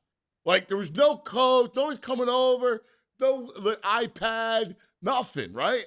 Like my vision, especially you're the play caller, I want those two attached at the hip. Yeah, and look, it's still early, and we'll see, like, as things go on, and, how that continues to evolve. But you hope that it evolves in that positive way, where those guys are attached at the hip and they're able to kind of feed off each other. So that will be something that everyone will be tracking here in the coming months. All right, yesterday was defense day. What did you notice defensively? Yeah, it was just one of those days, you know how this goes, where, in camp, where there's a little bit more indecision from the quarterback standpoint, and it's like, all right, like the coverage was really good on this play. They kind of locked things down, and now he's kind of forced, like, all right, where am I going with this ball? And it felt like one of those days yesterday, where it's like, all right, like the coverage was really dialed in, kind of took things away from Jalen and from Tanner McKee and from Andy Dalton as well. It was kind of universal, so it just felt like one of those days where the defense kind of won the day, and it was a lighter day from a team action standpoint compared to the day prior. But I mean, we still saw some highlights on both sides. But it was just one of those days, and part of it is like, all right, like it's overcast, it's a little muggy, like it did not feel like an offensive day. Whereas like, all right, the defense, it felt like it won the action more often than not. I guess there was one Tanner play down the field. Yeah, and there was a play, Dontavian Wicks catch late in the day from Jalen, and the Eagles posted it on social. We talked about it yesterday on the show.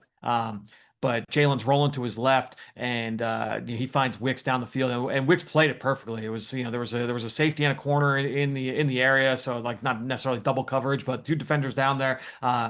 He timed it up beautifully. It was really, I mean, you could go online and see the clip. It was an outstanding play from Wicks. And what was cool was they had Jalen mic'd up, so you can kind of see Jalen's reaction. He's like, saying like, yeah, I like that. I like stuff like that. So yeah, it was good to be able to see the behind the scenes of that the Eagles were able to provide. Wicks is gonna be the second receiver.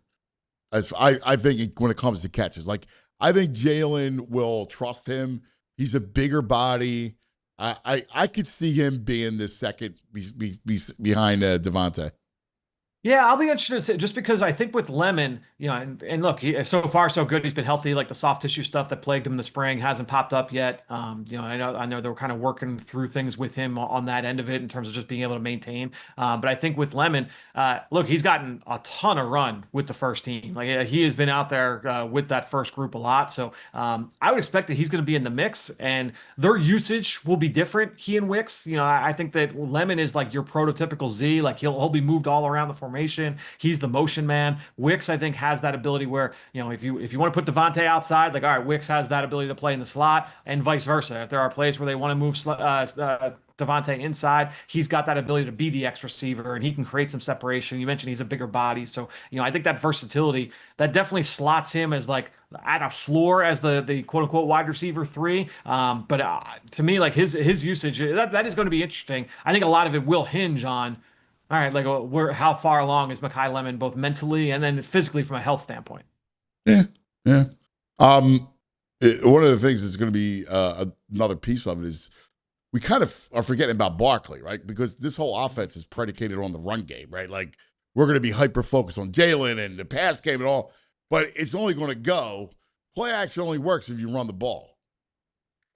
Yeah, I think that because we know how this goes in training camp, it's very tough to gauge. Like, all right, like how is this run game hitting on all cylinders? You're not doing anything to the ground. Right. The guys are going hard, but you're not going to really get that sense until we get to week 1, right? And so I think with Saquon, look, he looks like Saquon Barkley, and I know that people are making a little bit much about Tank Bigsby, and it's like he's going to be really involved. Yeah, he had a run yesterday.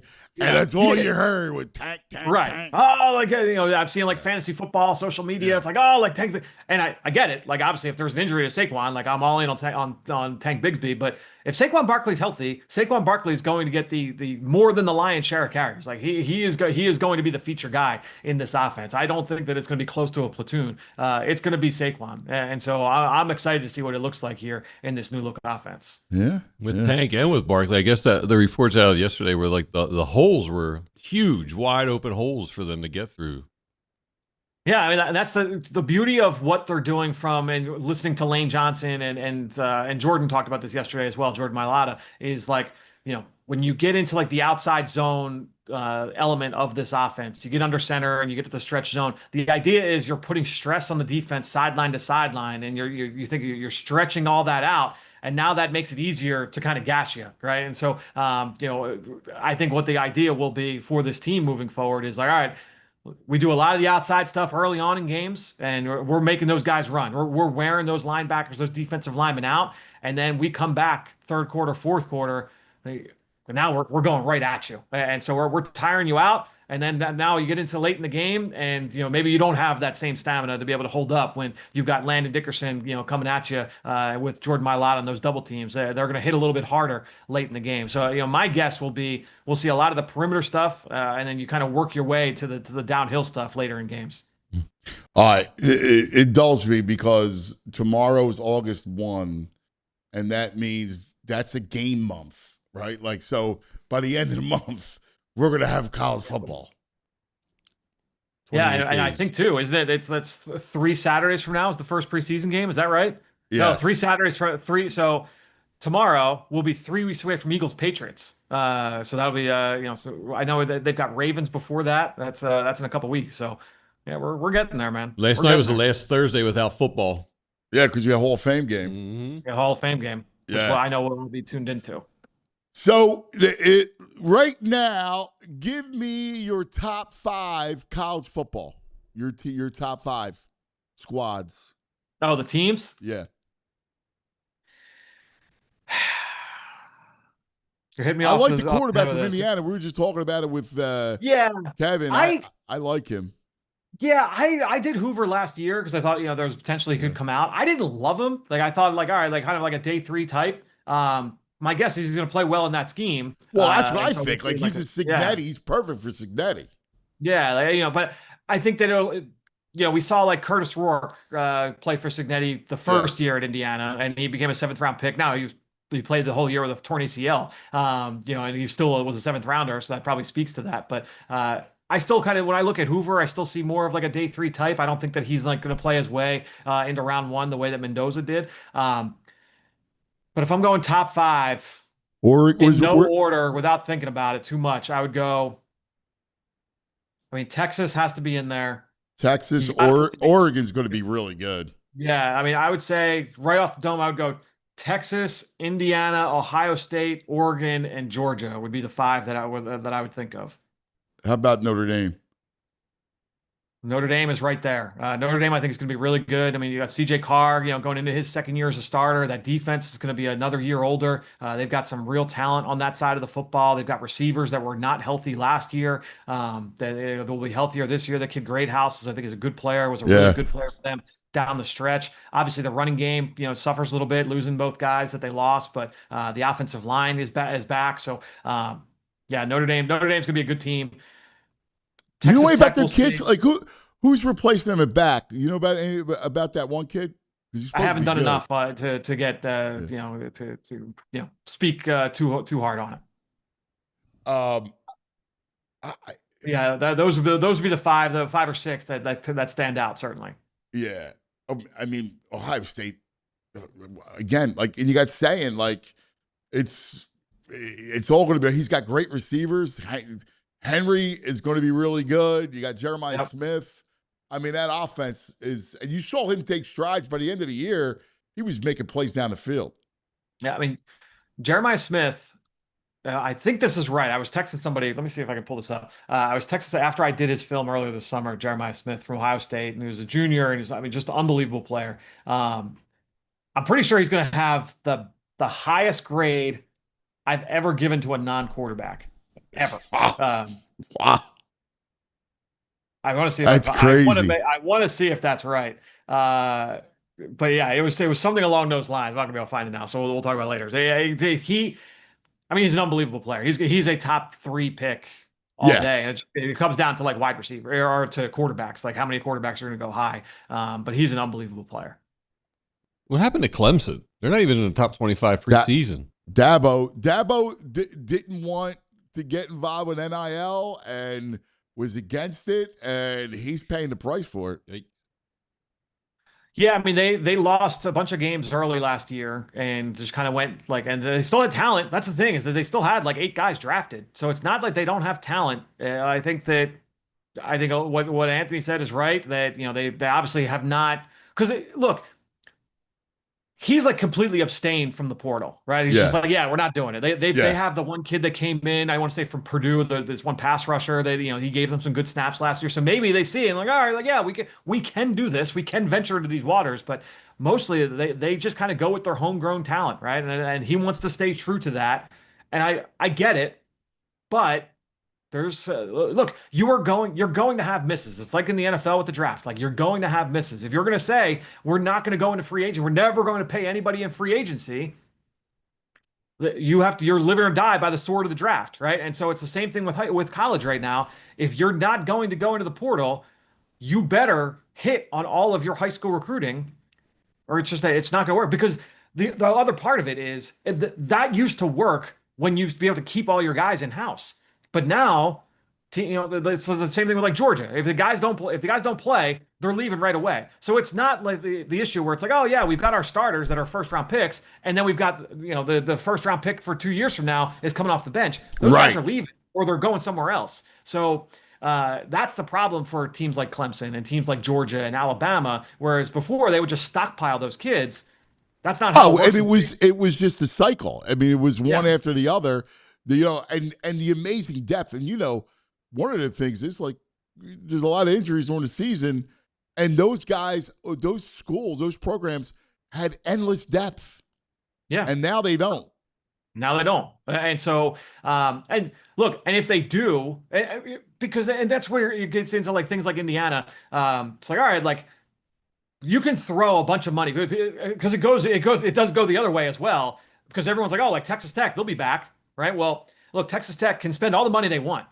If you get the evaluations wrong, Oh yeah, it doesn't matter. you give, it's just like the NFL where you give a bunch of money. You can win the offseason and win free agency, but if you don't spend your money well and you evaluate the wrong players, look at Florida State. Florida State had that great year 3 or 4 years ago, and then they were like, oh yeah, we're gonna go back into the portal and do the same thing, and they've flubbed the last 2 years. And I think Mike Norvell's a good coach, but they have not spent money well over the last couple of years in Florida State, and now it's just kind of like dead in the water.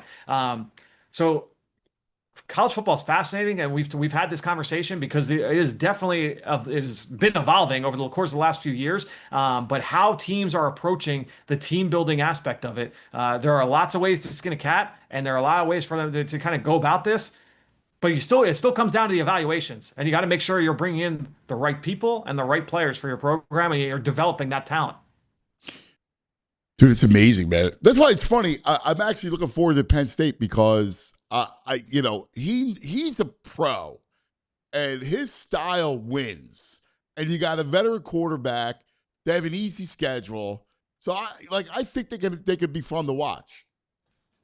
Yeah, and that's why it is funny because people, it's like, oh, like, well, they had this guy from Iowa State, and it's like, oh, like, well, oh, great, so he won a lot of games at Iowa State. All right, Cignetti came from JMU, right? It's not like it's not like he came from Alabama. He was at Alabama a while ago, but it's not like he came from he was the defensive coordinator at Georgia, where Dan Lanning was, and went to Oregon, right? Like it was not a big time hire in that way. I think Matt Campbell has won a lot of games at this level. He's brought Iowa State like on the brink of like being one of those teams like in the playoff chase. So yeah, I'm excited to see what he looks like here at Happy Valley this year. All right, last thing around the NFL. Let's go back to the big boys. So if I said to you in the NFC, the risers, one riser in each division and one team that falls in each division. Let's start in the South. NFC South, where everybody was pretty level anyway. I would say Bucks arrow down, Saints arrow up. Yep. North. I would say, this is a tough one. I think I'm going to continue to buy stock. I think I'm going to continue to buy stock in Chicago, arrow up in Chicago, and I'm going to go arrow down on Green Bay. It's tough because Green Bay. I don't like Green Bay. Like, I believe in LaFleur and I believe in Love, but they've lost a lot, and you've got two of their best players coming off ACLs. I mean, so Mike is not going to be ready for the start of the year. What I mean. And Tucker Kraft is so important to what they do offensively. Right. They lose their starting left tackle, and they lose offensive coordinator or defensive coordinator and a couple key assistants. They lose assistant general manager. They lose Mannion. They lose Mahaffey. Like they've lost a lot on both sides. They lost defensive assistants go to Chicago, to Dallas to go be with Christian Parker. They've lost a lot. So I'm going to go arrow down Green Bay. Yep. It's exactly the same so far. Out west. I'm going to go, I mean, it's tough to not go arrow up on the Rams, but we've talked about this, where it's just because you have those three teams, they're all at the top. I mean, San Francisco's already banged up. They're already saying banged up this time. Yeah, I mean, they're already saying they got Debo back. Could miss the year. Well, yeah, but Debo is. Yeah, he's not Debo of a couple years ago. No. I found that out last year. Yeah. Yeah, so I guess you'd go arrow down San Francisco. Yeah. Yeah, I agree. And then finally, in the NFC East. Probably go arrow up Dallas. I think it might still be arrow down in Washington. Even from where they were. Dude, I don't even understand it. I don't think they're good. I think they're going to completely waste Jaden Daniels. Yeah, I mean, because they still have questions to the O-line. They still have questions at wide receiver, big-time questions. And even if they bring in Ayuk, yeah. So I don't know how that's going to go. Right. I don't know how that's going to go. We're talking about a kookalook. Yeah, I think I'd probably go with arrow down on Washington. You guys have the Agreed. Giants having a better season than the Commanders? I could see it. I'm not buying stock in New York by any stretch, but I'm I not could see either. them having a better year. I don't. I think it's going to be at least a year for the Giants. Yeah. I don't even know how to feel about Dart. I don't Right. know. I need to see a lot from that kid. I hated agree. the way they used him last year, running all those read options. Like, why would you run your quarterback like that? You're hoping that he's going to create some big plays and save your job. That's the way it played out last year. Was that was they knew they had to lean on him as much as they did. And They obviously played didn't him work. like he was Daniel Jones. Right. Yeah, I would not, like I said, I'm not buying stock in that team in terms of No. long term. No, neither am I. Franny, the best. This is like a happy place. We love it. What's your weekend looking like? I'll be down at practice tomorrow. It should be a fun day tomorrow. So I'll be down there down at the Eagles practice facility, whatever they're calling it these days. So I'll be down there, and yeah, we got a bunch of practices next week. So we're going to full systems go. I know. I cannot say Novacare. I can't. Yeah, right. Jefferson Health. I can't. I have Jefferson to. Health. It's funny. We're so ingrained in Novacare. Right. Anyway. Times Well, are changing. and Mannion's going to talk tomorrow, so that'll be fun. Yes, I will. I want to make sure I'm down there early for that tomorrow. Yeah, that's great, brother. We love you. St. Francis of football, baby. Appreciate it, guys. There he is. All right, we got to take a quick TO. We'll come back. We'll do some VG's Nugs. We'll have EJ coming up at the start of Love Philly Hour, and then the Brain to take us in the weekend. So we'll have some fun with that. But first, let's talk about some of our friends. Let's talk about, that's right, Parks Casino, because we love our Parks Casino, and of course the Bet Park Sportsbook online casino app. Birds training camp is underway, and it's a perfect time for future bets. Right now, if you're going to bet a team to win it all, the Rams are the favorite. 25 brings back 162.50, which is no fun. The Birds, $25 brings back 4.25. All right, don't forget live betting baseball tonight. You can do that as well. Take the over. Phillies and O's. O for over.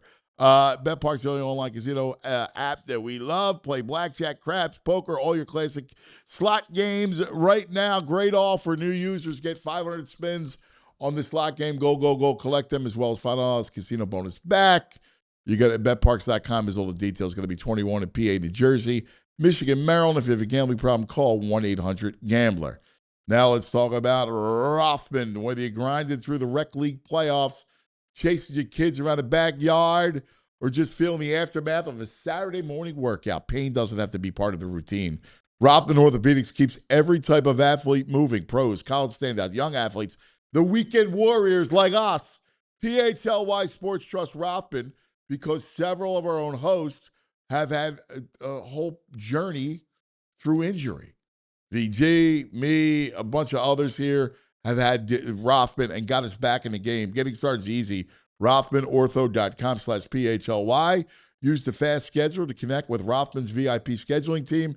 They're going to match you with the right specialist for your specific injury, so you're not wasting time guessing, all right? Rothman now gives you immediate access to an orthopedic expert.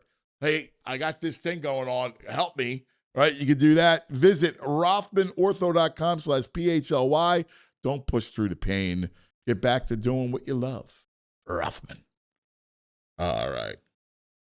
You got a bunch of nugs? I do. Nightingale an hour ago, he said the Phillies actually prefer Joe Adele because he's got 10 home runs against left-handed pitchers, but they're more intrigued by the bulk shopping of Jeff Hoffman and Dalton Varsho. Oh, God. Casey Mize has been scratched in Detroit, so everyone's assuming he got moved. Either he's getting moved or they're saving him to do the Scooble. They're saving him to take Scooble's role in the rotation. Well, he's already in the rotation. Mize? Yeah. Yeah, I guess they're going to bump him up or something if Scooble gets moved. He was supposed to pitch tonight. Yeah. I don't know. I mean, What's going on out there? Like Stuff's the happening. Scooble stuff is wild because if you're like Detroit's a major market, how could you possibly? We would lose our minds if they were because the Phillies did that in the past. Well, you know what? You traded Schilling. They did trade Schilling, right? Like, think about that. You lose your mind if you're in Detroit, a major market. You're going to trade Tariq Skubal. They're saying the Dodgers. I hate Joe Adell, to be honest with you. I don't want Joe Adell. The Dodgers, they're not. The Dodgers are not that heavy in the Skubal. They may get them as a preventive measure. So the Braves, where the Brewers. So they're not even worried about the Phillies. No, the Dodgers are not. At this point. I don't think they have it. We said this before. They don't have enough. No. Yeah. All right, let's go. We got some news. Bulk shopping. That's gross.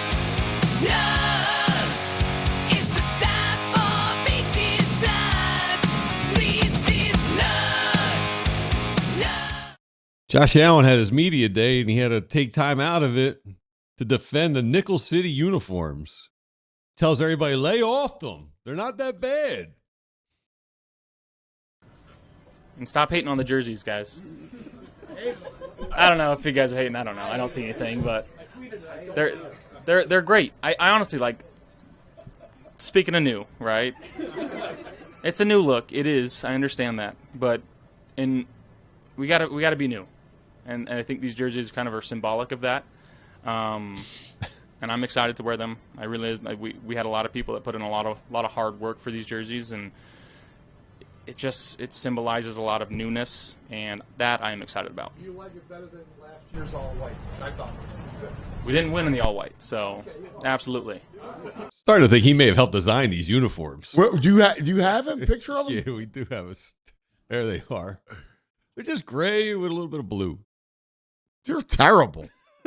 Right? They look like the Cubs. They do look like the Cubs. They look like the Cubs. They're terrible. They do look like the Cubs. I don't like the helmets and that. They're like the Bills. The Bills need to be the Bills. Yeah. Right? Like, those are ugly. They should be hating on it. Right. And Nickel City, I don't know. I don't know that reference, but is that the color of nickel, the mineral or whatever? Yeah, well, nickel would be that color gray, but Nickel City. Yeah. That's called trying too hard.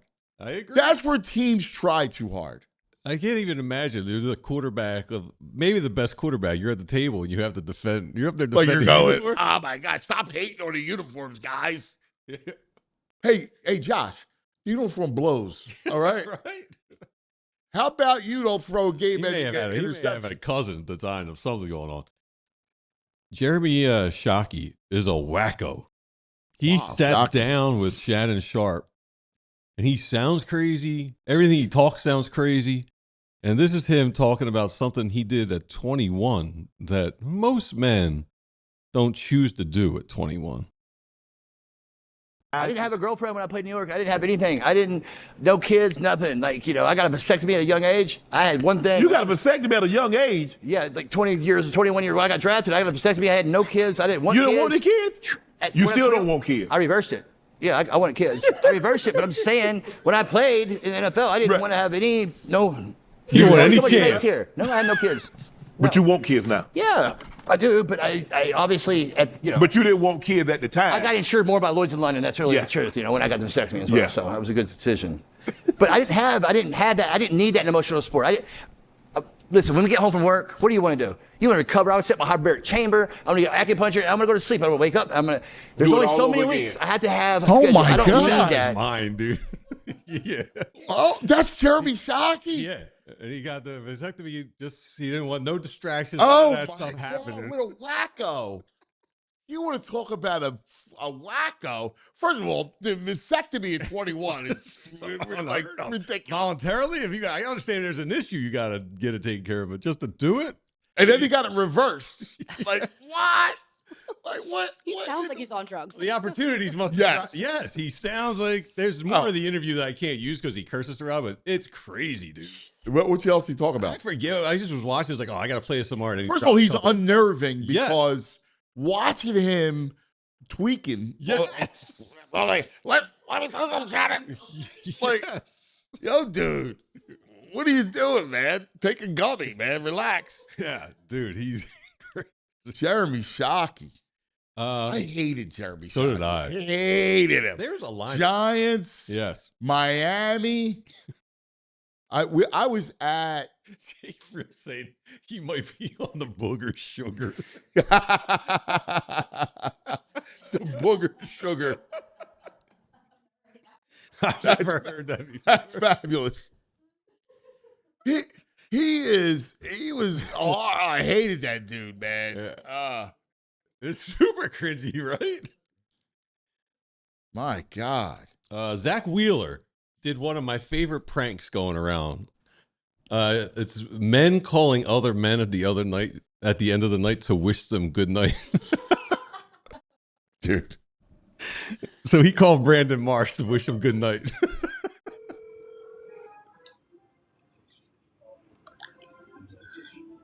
You? Hey, man, I just wanted to say good night. Yeah? Yeah, man. Hey, brother. Well, good night, dog. I appreciate you calling. All right, man. You all right? See.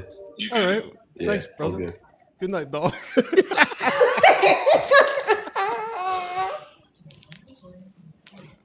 Now, I love that Zach did that. Yeah. Like, because that's not his. You don't see Zach in that No. light. You never see him in that light, No. which is hysterical. Yeah, dog. I just want to wish you good night.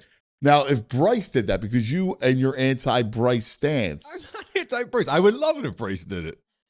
Yeah. Because he's a TikTok man. Have a little heat. Because you don't like be that. on it. There's great ones where they have fathers. The daughters have their dad call their son-in-law, wish him good night. And the son-in-laws are like, what's going on? Is everything? He's like, yeah, mother, I just calling to wish you good night, thinking about you. I love Marsh's response to that too. It's just like so genuine. He's like, all right. Well, he's like, are you okay? He's actually like, yeah. He's like, all right, good night, I'm dog. like, that's a good guy. He's a good guy. Yeah. That's hysterical, Faye. Don't ever call me good night. Listen, after today, I'm not doing anything fun. I'm done. Seriousness. I apologize again. It's just seriousness. It's still not accepted. Travis Kelce showed up for training camp. He calls me good night. If he calls me, I will get it in my car. I will drive to his house and I will stab him in the forehead with a butter knife right through his skull. Travis Kelce showed up. He's now married and he might be eating good at home. Look at his picture, dude. Damn. That's Kelce? Oh my God. Dude, there's multiple pictures going. Look at his legs. How's he going to run? There's a side view. He looks like it's terrible from the side when he enters the camp. He looks like Andy looks thin next to him. Well, Andy said he didn't have a problem with his physique when he came to camp, obviously. Oh my God. They have him running routes, and he looks a little slow running routes. He looked slow last year. He looks like a guard. I know. My God. That is crazy. Wait, hold the last nug because we got to take a quick TO. All right. And we'll come back and finish the nugs. Oh my God. That is unbelievable. Kelce, he's got to retire, dude. Come on, what's bro. the point of this? I don't even get it. I don't even get it anymore. All right, let's take a quick TO, talk about our friends. Let's talk about TrueMark Credit Union. That's right, something that actually rewards the way you spend your money. That's what they have at TrueMark Credit Union. It's the Everyday Elite Visa credit card. Now, listen, when it comes to TrueMark, it's such a great financial institution. All the stuff that you need from your local banks with all the help from the credit union. And they have this Everyday Elite Visa credit card, and they reward you up to 4% cash back on eligible everyday purchases. So we're talking basketball tickets or gas, you name it. Limited time new cardholders get a 0% introductory APR on purchases for the first 12 months, and then 17.99% APR after that. More cash back, less catch. Apply today. TrueMark.com. You can stop by any of the TrueMark Credit Union's 24 branch locations Rates based on credit worthiness, 4% cash back on eligible purchases. Bonus categories capped annually. Restrictions apply. Visit TrueMark.com for details. Insured by the NCUA. Know that moment, the one you realize you left your favorite sunglasses at the beach, on the roof of your car, at a gas station 3 states away. Well, I've been there too because I left a pair of really nice sunglasses at a hotel in Toronto, and I was screwed. And then I was hesitant. Did I want to buy nice sunglasses like Shady Rays? And then when I did buy them, I'm afraid to wear them. Shady Rays changes everything. They've changed the game because these sunglasses are made for real life, seriously good looking, polarized, durable, not stupidly expensive. And here's the wild part. If you lose them, break them, day one, Shady Rays will send you a brand new pair. No guilt trip, just replacements. So now I actually wear my sunglasses everywhere without fear. Concerts, mosh pits, on hikes, traveling through the city, on a boat, wherever, because Shady Rays is the eyewear that has your back. So go to shadyrays.com and use the code PHLYSR for 50% off 2 or more pairs of polarized sunglasses. All right, welcome back. All right, we're going to wrap up our notes. Yeah, this happened 2 nights ago, Thursday night late, because it was West Coast. Dude, the foul ball comes along the third base line, and one guy's not paying attention.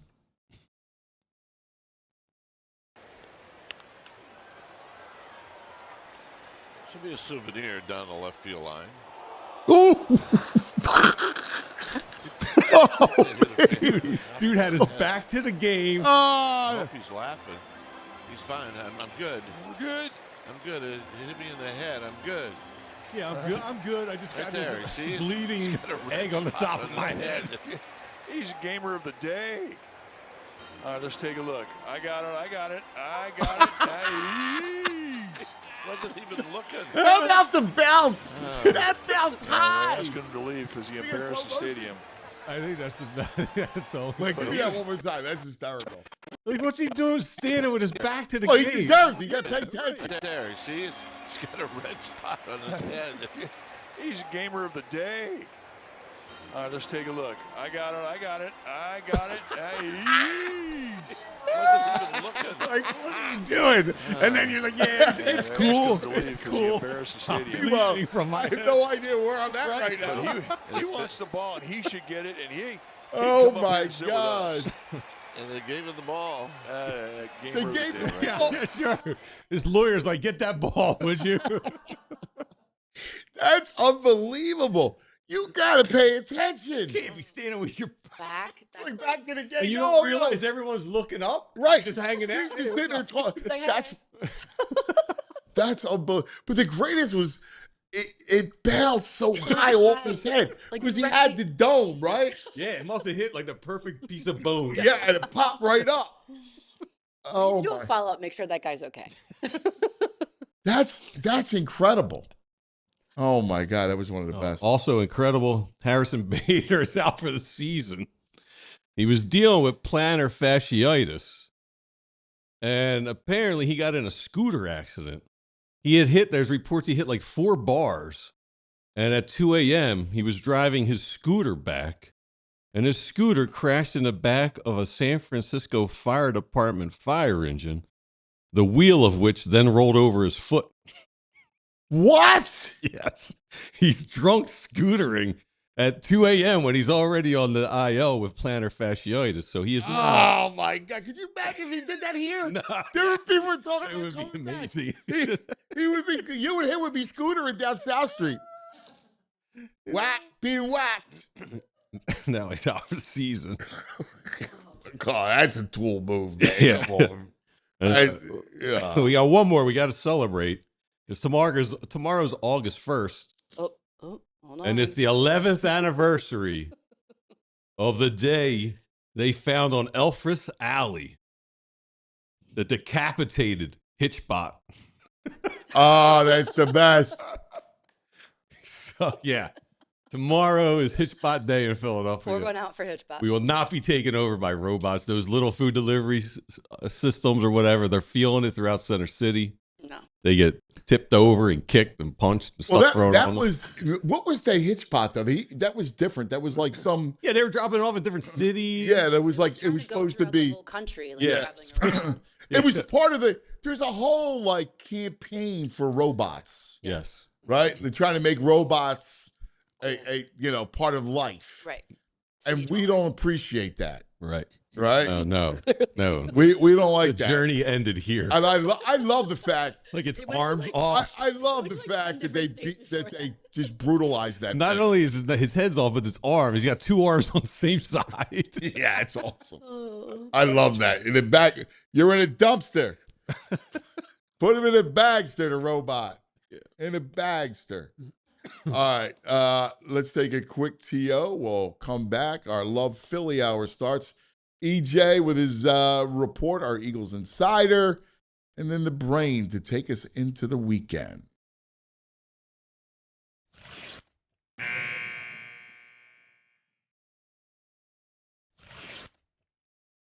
Philadelphia doesn't pretend. Philadelphia is. It's not just a title of Philly. It's a feeling. It's a heartbeat. A city that never asked for permission to be itself. That's us, right? That's our personality. Philadelphia doesn't pretend. Philadelphia is. And now in 2026, the world comes back to Philadelphia.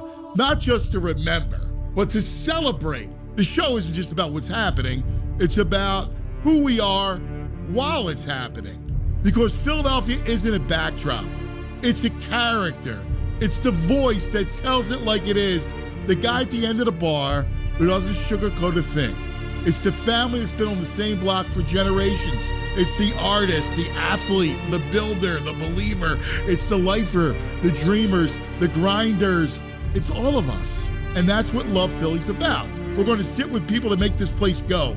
The ones who built it, the ones carrying it, the ones pushing it forward. The legends who left their mark. Not just the championships, not just the headlines, but the moments in between. The way the city shows up for itself, the way it refuses to be anything other than real. And through it all, we're going to remind ourselves and show the world what Philadelphia is. It's not just a stereotype. It's not a punchline. It's a foundation. It's a force. It's a city that gave birth to a nation and never stopped building. So as the country turns 250 and the spotlight finds Philadelphia again, this is our moment to tell the story the right way. Not polished, not filtered, real, authentic, proud.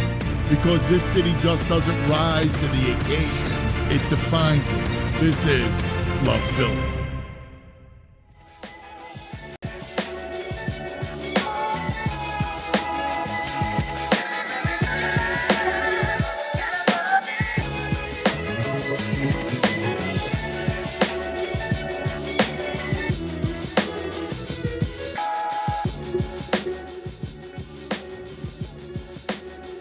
Love Philly brought to us by Wawa. Wawa loves Philly, and we love our Wawa. Cheers. All right, a couple things before we go over to EJ. So, the trade deadline, we're going to find out a lot over the next couple days, and could you they have to make the playoffs. I'm in the mode of now, are they like, Dombrowski is back against the wall. So he's going to make a big trade. But yeah, he's worried about his legacy. He's worried about his reputation. Oh, yeah. He hopes, his retirement plan is what, the Nashville team or something? The team. Retirement. He's already on a retirement. Well, they're already giving him extended his discussion player. It's unbelievable, man. It's like this guy, I don't know what he's done to be revered as this untouchable executive. Very likable? I don't know. I'm sure he is. He's a couple baseball guys are sure a nice guy, but come on, dude.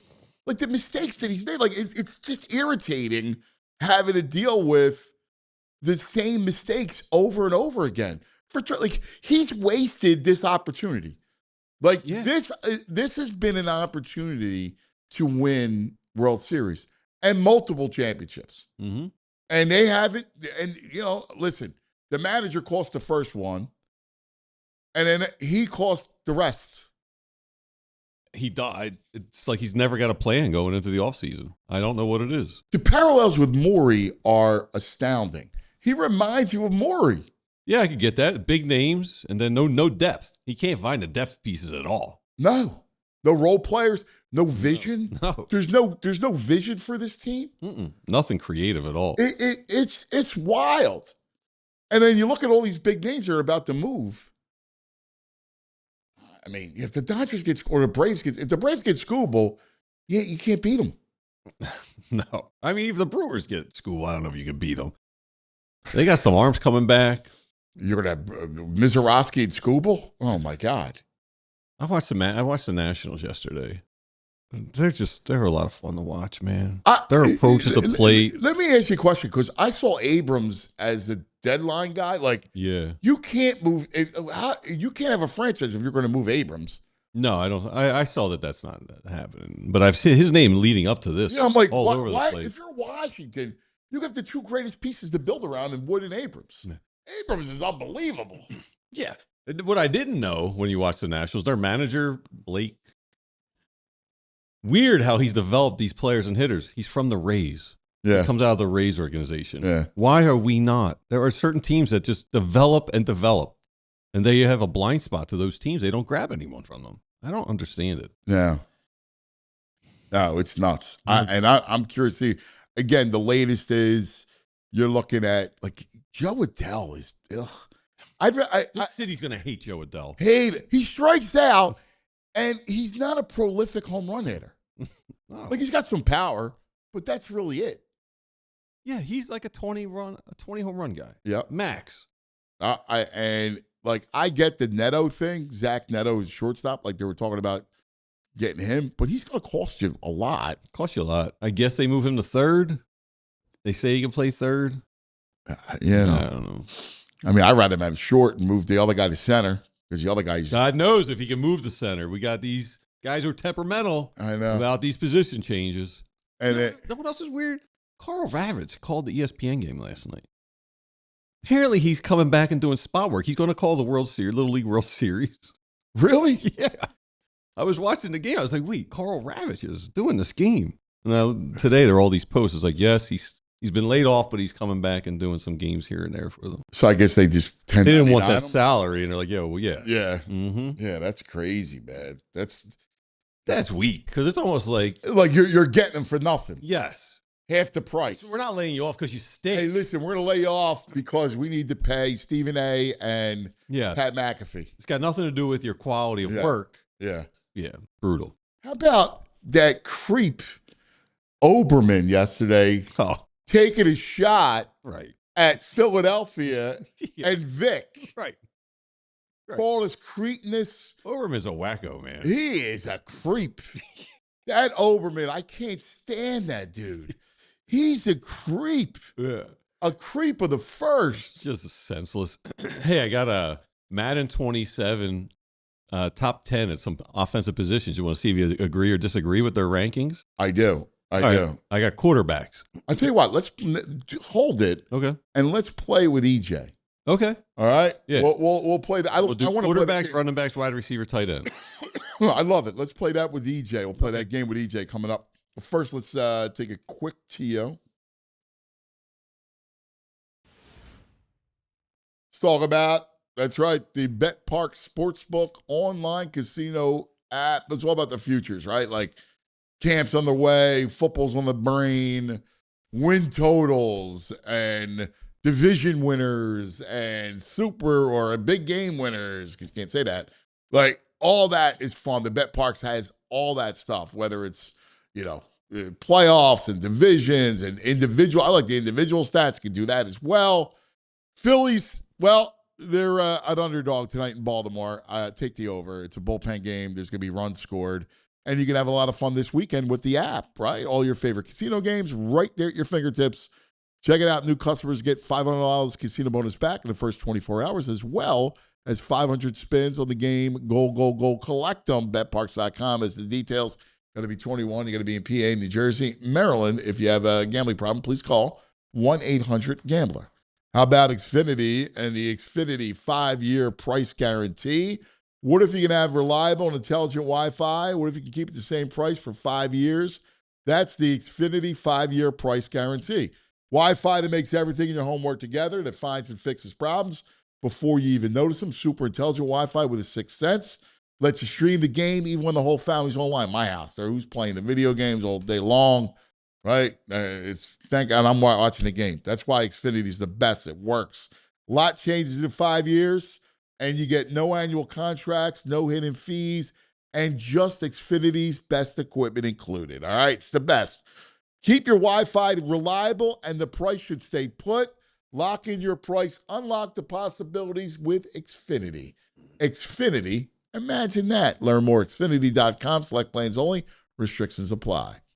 Now, E.J. Smith.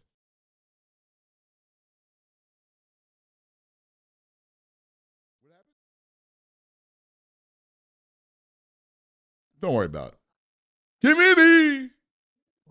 Yeah. That's right. Inside the Nest, brought to us by Rita's. Be cool. Go to Rita's on the Xfinity mobile call-in line. Our Eagles insider. Looking fresh. Got the fresh cut. Ooh, yeah. He's got the good beard. He had a good family event this weekend, right? Is that what you get the cut for? Yeah, I had to get the baby shower cut last weekend. So yeah, still got my fresh fade. Shout out to Giovanni in Northtown. Yo, by the way, you didn't get it for the baby shower. You got it for camp. I mean, yeah, camp cut. If I was getting it for the baby shower, it'd been longer. This is the nice short. You're out in the sun all day. You need a good camp cut. Yeah. That's what I'm talking about, brother. That's right. All right, let's get to it. We want to play this game with you, but first, I want you to empty the EJ notebook. So our Eagles insider, EJ Smith, is one of the best, and every day that notebook gets filled. Yeah. So why don't you unload the notebook on us? Yeah, so it's fun. This morning, I've been listening back to any of the press conferences because they run them at the same time. I'm listening back to some of the ones I didn't get to listen to when they were going, and just trying to think big picture about the team. And the big note that I've been kind of working on today is that there is a levity around training camp this year, and I think that it starts with Jalen Hurts. I heard you guys mentioning earlier in the show, and I've heard the same thing. And if you just look at him, you can tell he's lighter physically. Like he is like literally physically he's lighter. But I'd also say mentally, he seems a little bit lighter. He seems a little bit, more open. A lot of the things that you heard starting last season, I think you're seeing him in training camp as well. This quote from Jordan Mailata stood out to me. He said, Jalen's all in on the system, the way he's commanding the huddle, the way he's getting that ball out, the way he's throwing it, the way he's just embraced all of this. He's all in. It's refreshing to see. We always say it starts with the quarterback, and he's taken that up by leading by example, and we're all following him, so it's been fun. And then obviously Jalen, when he talked about 100% alignment, zero entitlement at the podium. I think that might be a subtle nod toward A.J. Brown and the way that last season went. But, again, looking through my notebook, going back to last year, this time last year we were talking about A.J. Brown wanting to put a stamp on himself being the number one receiver in football. So, it's early in camp. Usually you do have like an optimistic feel early in camp, but I've been going through notes from last year and this year. I think it's fair to say that this has been even more optimistic and more of a light camp, a team that's in a good space than, it was last year or the year before. I've got a couple more examples for you here, like injuries. Obviously Jonathan Grenard started the season started training camp on PUP. But otherwise, they've been healthy, and I went back and looked at the injury report last year, right? And I think this will surprise you how ominous this injury report was going into the first day of training camp. Jalen Carter shoulder injury, Jahad Campbell shoulder injury, Cam Jurgens back injury. Wow! When you went into camp, so that matters. And look, they all played out over the season. It's unbelievable. Yep. Yeah. I mean, what are we talking to these guys about right now? We're talking to them about those injuries that they came into camp with. So I do think that it's important. It's an early box to check, but it is a box you need to check going into training camp. And I think, those are some of the reasons why, me as a reporter who's not always going to be like super Pollyannish, I'm not going to come in here and tell you everything's great. It has been a really good start for camp, and it's been a lighter start to camp than maybe in years past. Yeah, it's funny. That's the word I'm getting from down there is, and I was told Jalen's like all in and he's acting normal, which means it's funny. Like you laugh at the language, but no, but it's true. Yeah, he's not. There's no like weird airs or being obtuse. He's acting normal, which is the best thing because I think relatability. I think he heard that. I think he understood that. You know what? I got to be more relatable, more one of the guys type of thing. Yeah, I had a conversation with him last year toward the right at the end of the season. And the thing I took away from it was that he seems to realize now that stuff affects winning. I think before, when he was younger, I think he thought that this stuff was superfluous, being around the locker room, being one of the guys. I think he kind of realized I think when he was young, he thought that stuff doesn't affect winning. It's not the main thing, right? Keep the main thing. The main thing's the thing I'll always say. With this, I think he's finally realized, as he's gotten older, probably honestly, I think he would say, based off of chats I've had with him, like being married, having a wife who pushes him and, has kind of forced him out of his shell a little bit. I think that he has realized that your teammates need to feel like you are a part of the group, that you are someone who will show up on an off day when you're going out to an escape room or to a dinner or having a Halloween party. And I think the way that he talks, on the podium, I think he's acknowledging it a little bit more as well, the messaging that he needs to have, but also, relating with people. We talked about it with the golf trip, right? When he had his teammates he flew them out to Florida. I think they were in Houston as well. He wants to feel like part of the guys a lot more than he used to. I think that's a good thing. I think that his approach in general this offseason has just been a real departure from what it would look like 2 or 3 years ago. Kellen Moore wanted to do a lot of different things with the Eagles offense. Now we're seeing how different this offense looks. And, it takes me back to conversations we had about, is it going to look the way Jalen wants it to look, or is it going to be significantly different? I think he's become a lot more flexible with these types of things. Yeah, I think he do it. I think he understood it, right? It's like, yo, dude, there's a reason why you haven't been offered approached for a contract yet, right? Yeah. I mean, he's a smart guy. I know he goes, all right, I got to get on board here. Yeah, and he has been. I mean, there's a lot of questions left to answer, obviously. It's got to be the offense has looked pretty good, I would say, better than you'd expect early in camp, but there's a lot of questions left to answer. But he's embraced it. Again, going back to what Mailata said, he has embraced this shift, and I think that was an important first box to check for Jalen, because it wasn't a given that Jalen was going to step into this completely different offense that's going to ask him to change more than previous offensive coordinators have asked him to change, and really just embrace it and take to it. But I mean, we're seeing day one install stuff, as Fran pointed out on the show the other day, and this day one install stuff, the foundation of this offense couldn't be more different than what we've seen in the past. Yeah. Do you guys think, Stoutland was great and he's a legend, should be a Hall of Famer. Do you think he was what he was comfortable with was part of keeping them from doing this kind of an offense?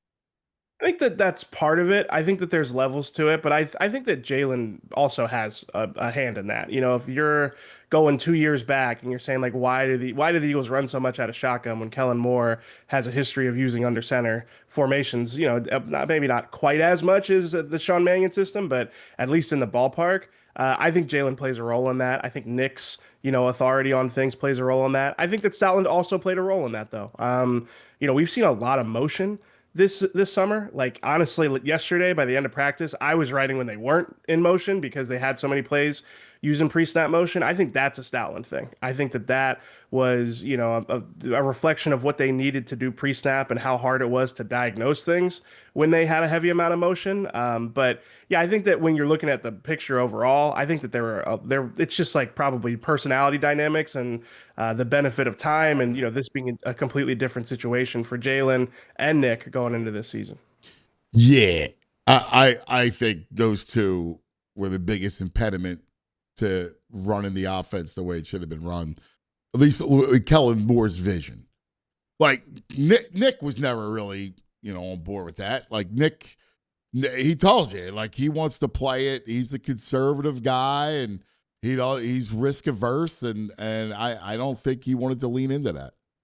Yeah, and then once he saw it, that's why it was like, nah, man, we're going to go back to just let's run it and be conservative.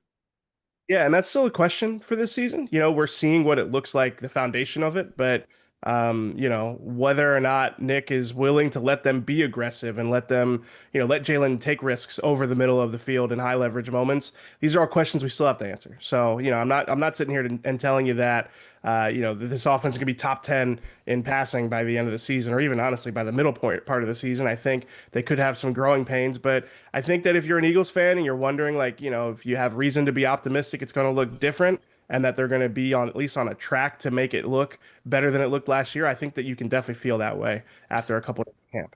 Yeah, like, I mean, to me, what I want out of the offense is obviously by midseason just to have a click and let it be starting to roll a little bit. But, you can't lead the league in 3 and outs. Like, the 3 and out thing was the worst.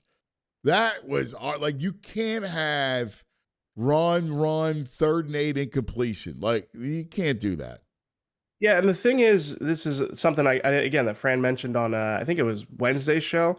And by the way, if you're not watching the post game or the post practice shows we're doing at 2:00, like, you're not going to get higher level analysis than what Fran's going to give you on a play in, play out basis. Between the insiders like you and Bo and you empty the notebook and Franny translating it, it's great. It's just great stuff.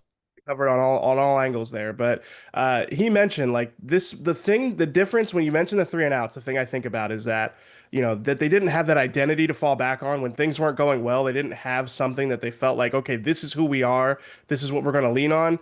Day one install with this stuff, like, you can see who they are and what they're going to lean on. It's going to be outside zone. It's going to be misdirection off of it, play action off of it. It's going to be moving the pocket for Jalen Hurts. And, like, I think that that's a more encouraging foundation because of the fact that it is a clear definition of, like, this is what we do. If we've been struggling in a game, like, it's going to be wide zone. It's going to be play action off of it. It's not going to be like throwing stuff against the wall, kind of like it was last year for a lot of those games where they had those stagnant periods. So they've got something to fall back on that I think is proven to be productive in the NFL, and they've got the talent to be able to lean on it. So I'm not saying the 3 and outs are definitely not going to happen again, but at the very least, the way that they looked, where it's like they're trying different things every series and they can't figure it out, I think that they're going to have that identity to fall back on. And, that's something that Jalen's talked a lot about. I think it's why he's so optimistic about this scheme, is because he feels like it's a home base and it has like a clearly defined vision, which is a lot about with Sean Mannion, is that he's able to really spell this out for the guys in the meeting room, and that they all kind of understand every aspect of the play and how it presents to the defense and why it gives them an advantage, which, like, the fact that Jordan Mailata is understanding that, like, understanding like what the motion is doing for the run game and the pass game, I think is, a really significant thing, and honestly reflects well on Sean Mannion. How's he, what's his style like? Does he correct right at the moment? Yeah, it doesn't seem like he's definitely not like a stop the practice guy. He's just like, honestly, I think what you'd expect. He's a quarterback guy. Like, he is constantly around Jalen Hurts. Like, a couple times in my notebook, I actually made note of, like, Sean Mannion and Jalen being the last ones to talk as a period breaks. He's always in Jalen's ear, always around Jalen during practice. They'll watch the 2s and the 3s go together, and he'll point things out. And I think that, again, it aligns with what you'd expect from Sean Mannion as a guy with a quarterback, obviously played quarterback and, in a room, the whole night. Yeah. Yeah. I think the fact that Jalen needs that, man. Yeah, absolutely. Yeah. I mean, like, I don't know, like, how it'll look game day, but I would expect that you'd see Sean Mannion on the tablet with Jalen on the bench a lot during games. I think that's the type of coach he seems like he would be, is like hands-on with the quarterback. And I think that's a good balance. I think that's a good thing for Jalen, especially in these early days of camp.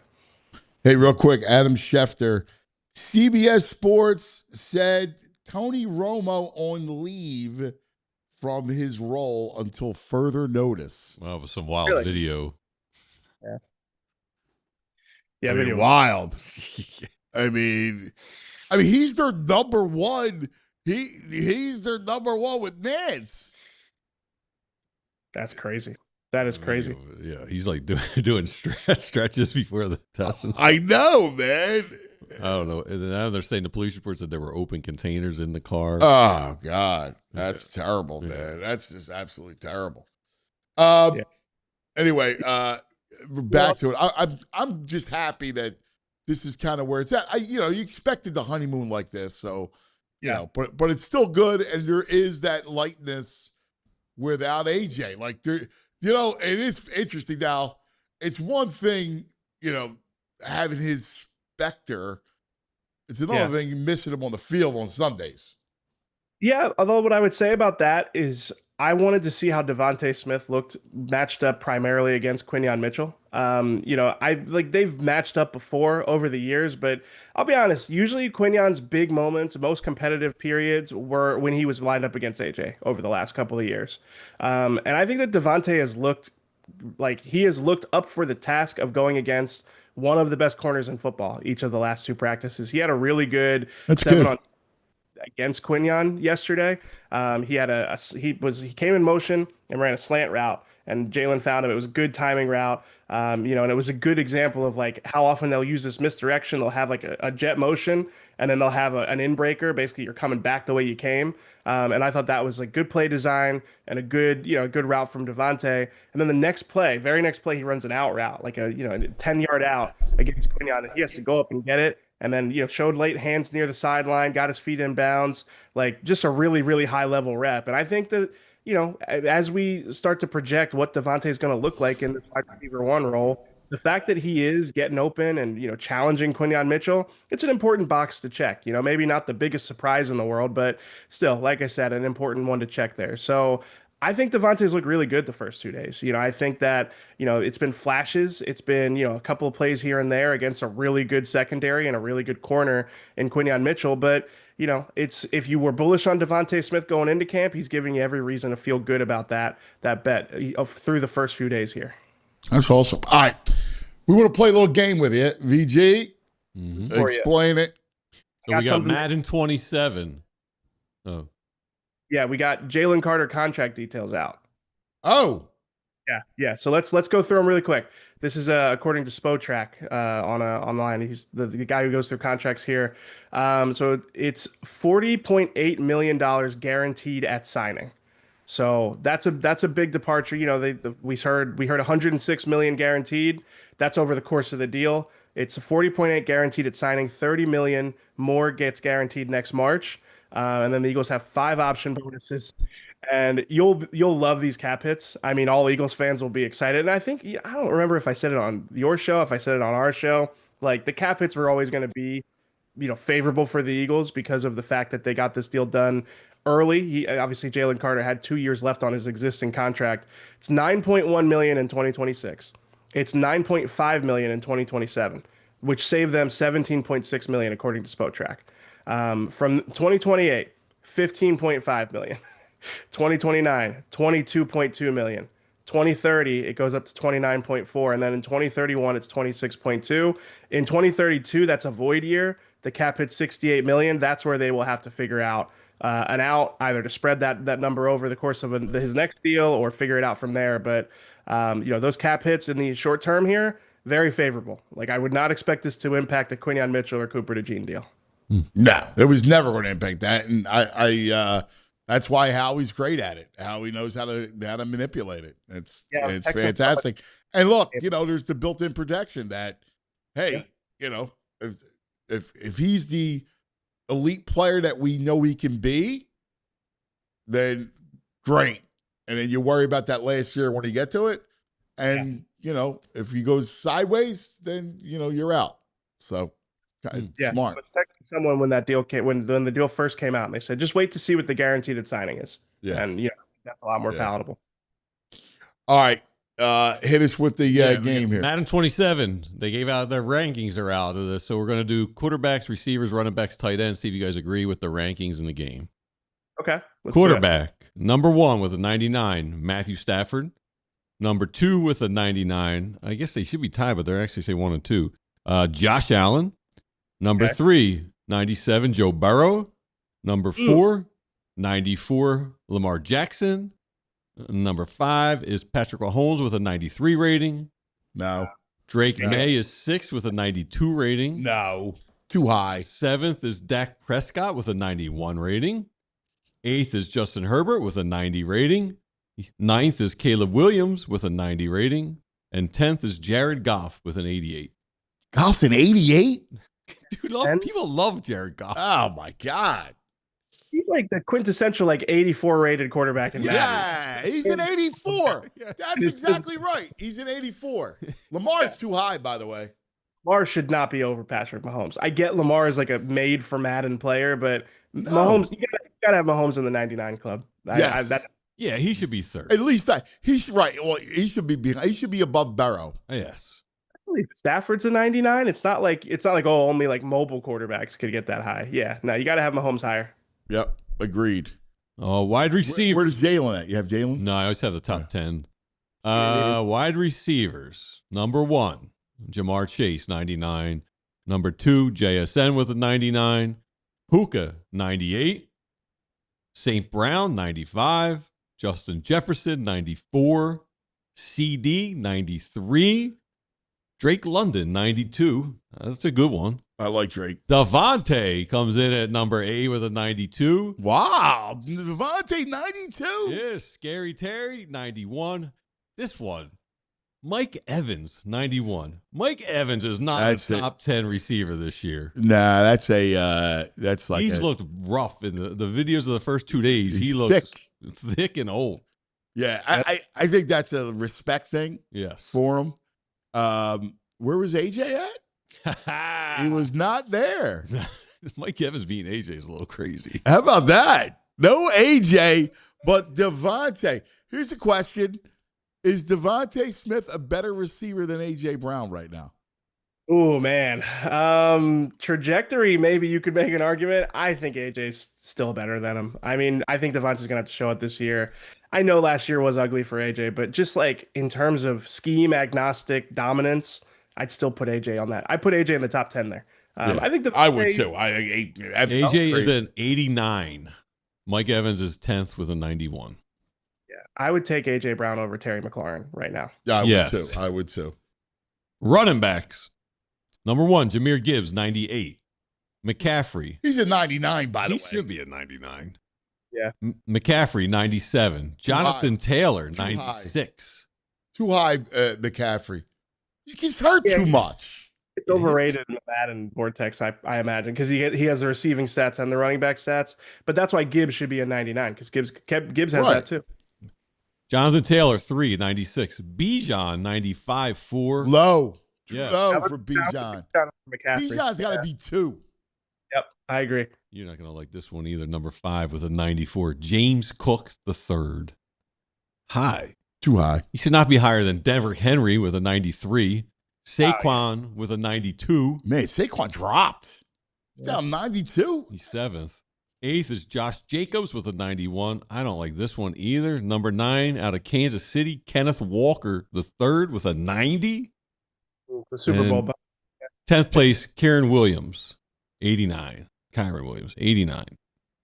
I like Kyren Williams. He should be ahead of Kenneth Walker, the 3rd. Saquon should be higher. Saquon, I mean, maybe this is just Philadelphia bias. I think Saquon should be a little higher too. Yeah, I do too. 92's low. Yeah.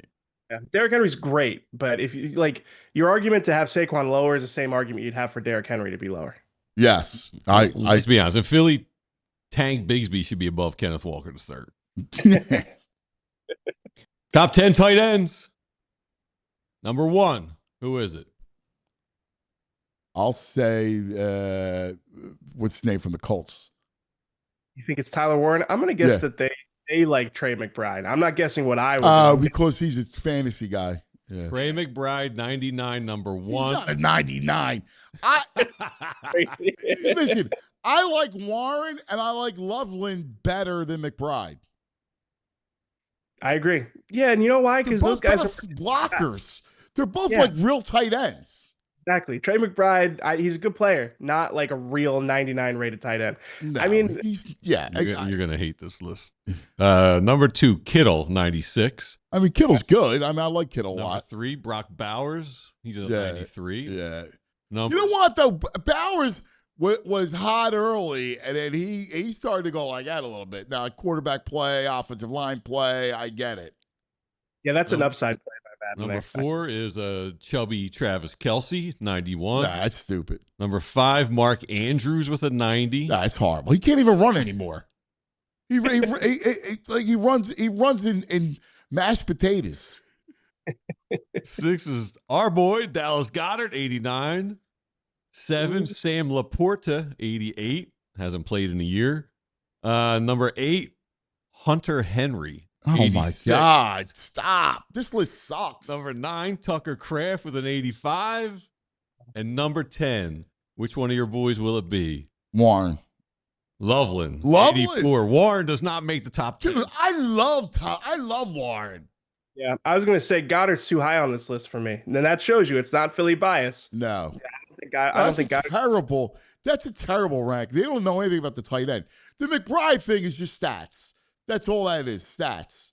You can't be the best tight end in the NFL if you're not a combo tight end, in my opinion. No. Because at that point, what are we talking about? You know, And by the way, how many of those games where their defense was horrendous?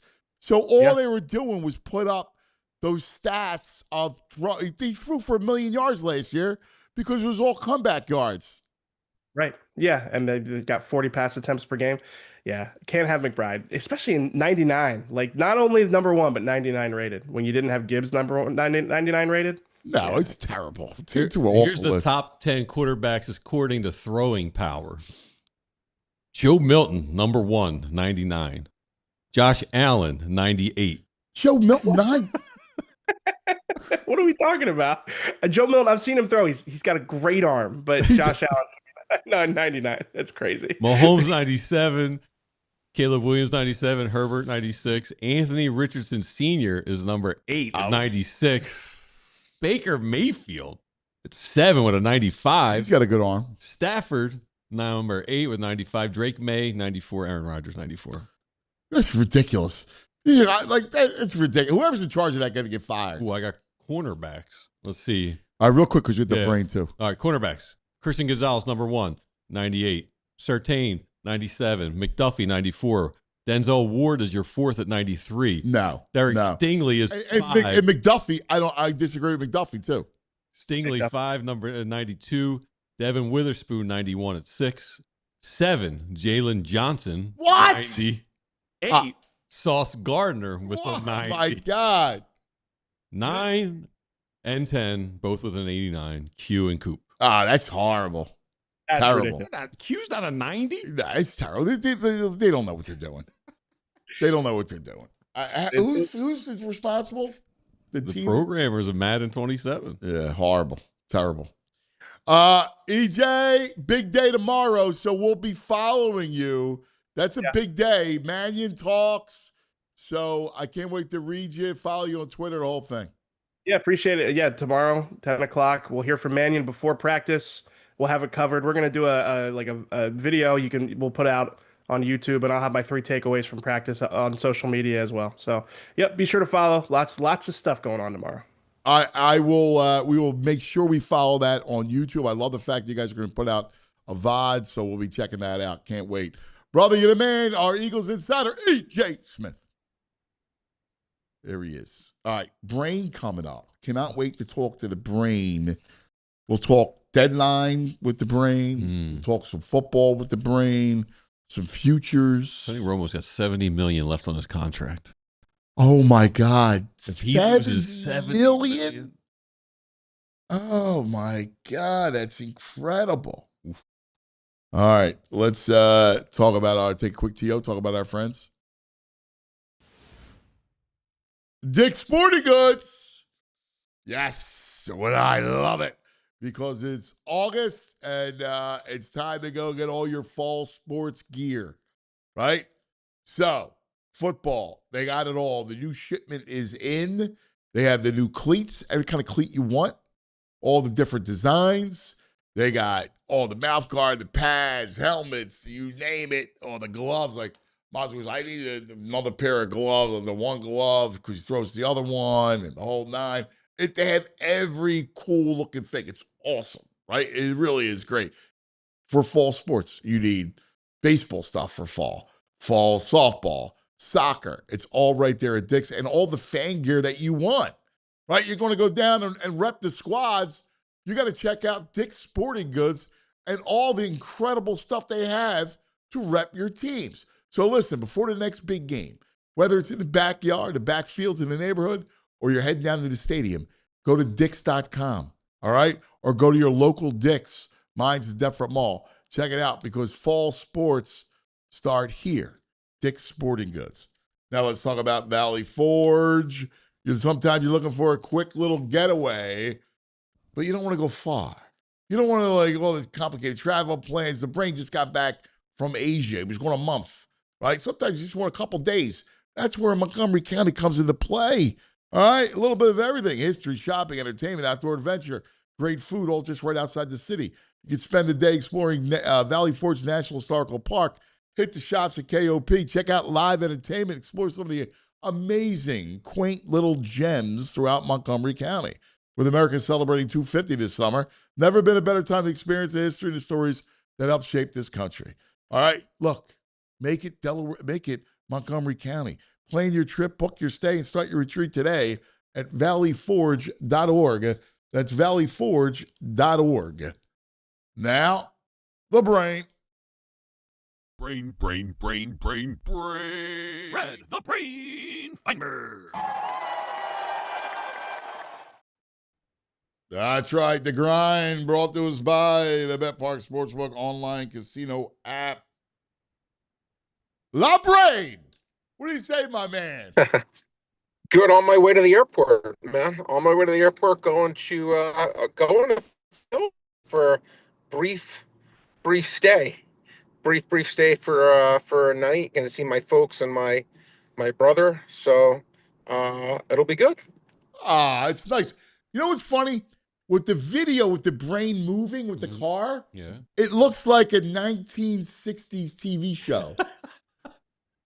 like, doesn't it? Yeah. Like, with the way it's moving like that, it looks great. Brain's a handsome fella. So it's like, I got to tell you, he's like an old movie star. Hey, well, yeah. What can I say? I got two things. That list was so bad. You were so right. Like I was stunned listening to it. It's like a 5-year-old kid's doing it. And number two, I sent both you guys. Now I'm not saying he is the best arm, but do you guys remember the Joe Milton thing to the fan? I sent it to you if you didn't see it, where he threw like a ball to a fan. It's like, oh, I can catch your ball. I'm telling you, man. I'm not saying he's the hardest. No, he does have a great arm. He's always had. You remember because you're a college guy like Michigan, Tennessee. Yeah, of course. He can great throw the ball, arm. but it's funny. He had a thing where a guy, and you can go to YouTube or whatever. He goes, "Oh, throw me your ball or whatever." And the guy's standing 30 yards back at the truck, and he threw a thing that literally went like faster than a Norm Ryan fastball, and it almost shook the guy's head off. And you'll see it. No, I sent it to you both. You'll take a look at it next break. Send it to Jules so we can play it. It's just, he's no joke. That's all I'm saying. Oh, I agree. He does. He could great arm.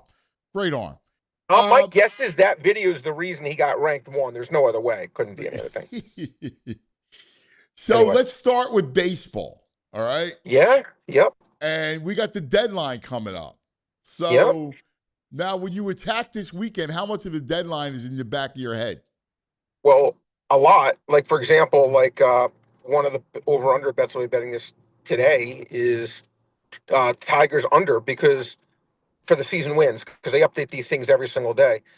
They're going to trade Trey Skubal. Now, they should be factoring that into the number and already saying, all right, they're going to trade him. But that's not the way they do it because he's still on the team.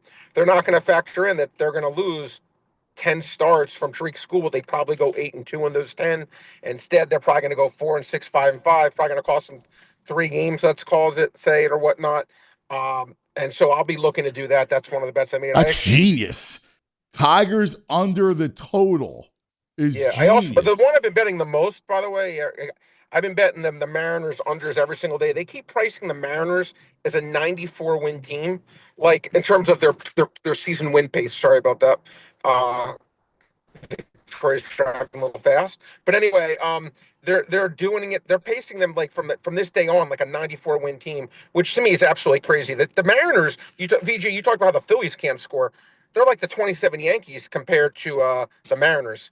The Mariners, no way, shape, or form should be a 94 win pace team. Yeah, they have good pitching, not even great, good, and they can't score. That's crazy. I've been It's betting them under amazing because it's 87 and a half, all under names, 86 and a half, right? under 85 and a half. It's funny. They see the names. They see the names. Arozarena, Julio Rodriguez, Yeah, right? Like Cal Raleigh, you've never seen Cal a fall Raleigh from grace fell like off this. the planet. The dumper dumped. Yeah. Yeah, he really did. Hitting 160 with 10 home runs after last year hitting 58. Was it 58 and like 150 or something like that? Yeah. I've never seen a guy fall off ever. In fact, I think they say it's the biggest in the history of the sport, what he's done one year versus the other. So, I mean, but I'm saying that's a really, really good bet. And I hate to say it, I did bet. It has nothing to do with me not liking them because I defended this team up the wazoo when we spoke a few days ago. But I bet the Phillies it was under 88 and a half. They were pricing them as like a 97 win team, which to me was utterly ridiculous. 97? Well, no. The pace to win 89 games was Right, a 97 right. win pace. They're not a 97 win team. It's stupid. Again, I'm just doing. I always say I bet numbers, not teams. That number was too high on the Phillies. But you don't wait to see what they do? You don't wait to see what the I don't moves need. are? I don't need to see what they do. They're not a 97 win team. Wow. Do you look? Did you have the under? Didn't you bet the under Phillies for the season? I did. I bet under 92 and a half. I think it was under 92 or under 91. I forget what it was. One of the. I'm going to win that. I think. But I did bet that. I did bet the Phillies under.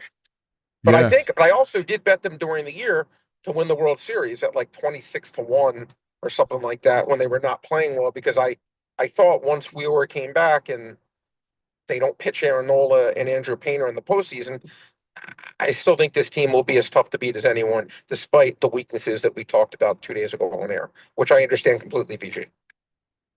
So Mizorowski, after what he's done, is probably a humongous Cy Young favorite. Is it worth trying to sprinkle in Wheeler? Well, because it's so funny you should say that. Start and Anthony, it's funny. A week ago, before his bombing, I bet Wheeler at 16-1 to win the Cy Young, and I took Mizorowski minus 220 to like break even. I'm like, you know what? I think it's gonna be one of those two. I'll take a huge long shot if Wheeler hits. Even if I lose the 2-1 on Mizorowski, I'm still making 14 units, and I think it's going to be one of those two. Right now, after that start, it's probably going to be a little tough because the problem is every one of these starts is so important when there's only 10 left as opposed to 32 left. So it's interesting because I'm thinking that at some point the Brewers are going to back Mizorowski off. Like after the All-Star break, they pulled him after 4 innings. Like they try to do that. I have him at 65-1 odds to lead the league in strikeouts. 65-1. So I've been following him all year, like very, very intently, because that's a big hit for me.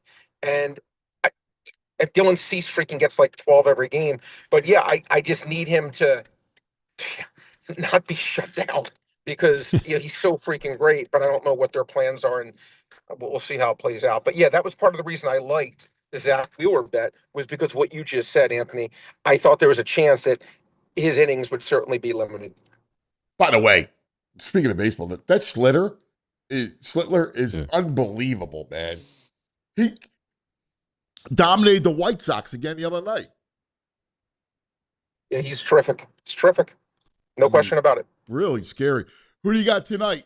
You got anything tonight? I did a couple things today. I took the Brewers laying around $1.55. Shane Drohan's been solid for them. Angels have a guy pitching who's been at Ryan. I'm thinking his name. Ryan Anderson, but not Ryan Anderson. I'm trying. They have someone pitching today who's been really, really, really bad. Ryan Johnson, not Ryan Anderson. And I basically laid 3-2 in a game that I think wins closer to 2 out of 3. The Nats, it's interesting. Foster Griffin has been absolutely dominant, guys, and I mean dominant. One of the reasons the Nats have been so good. Took him in the 5-inning line against Bryce Elder at a pick. Nats have a bad bullpen, but for 5 innings, I like their chances. And I took Nick Martinez and the Tampa Bay Rays laying $1.35 over the White Sox. Nick Martinez over Eric Fetty. Martinez has been really, really good.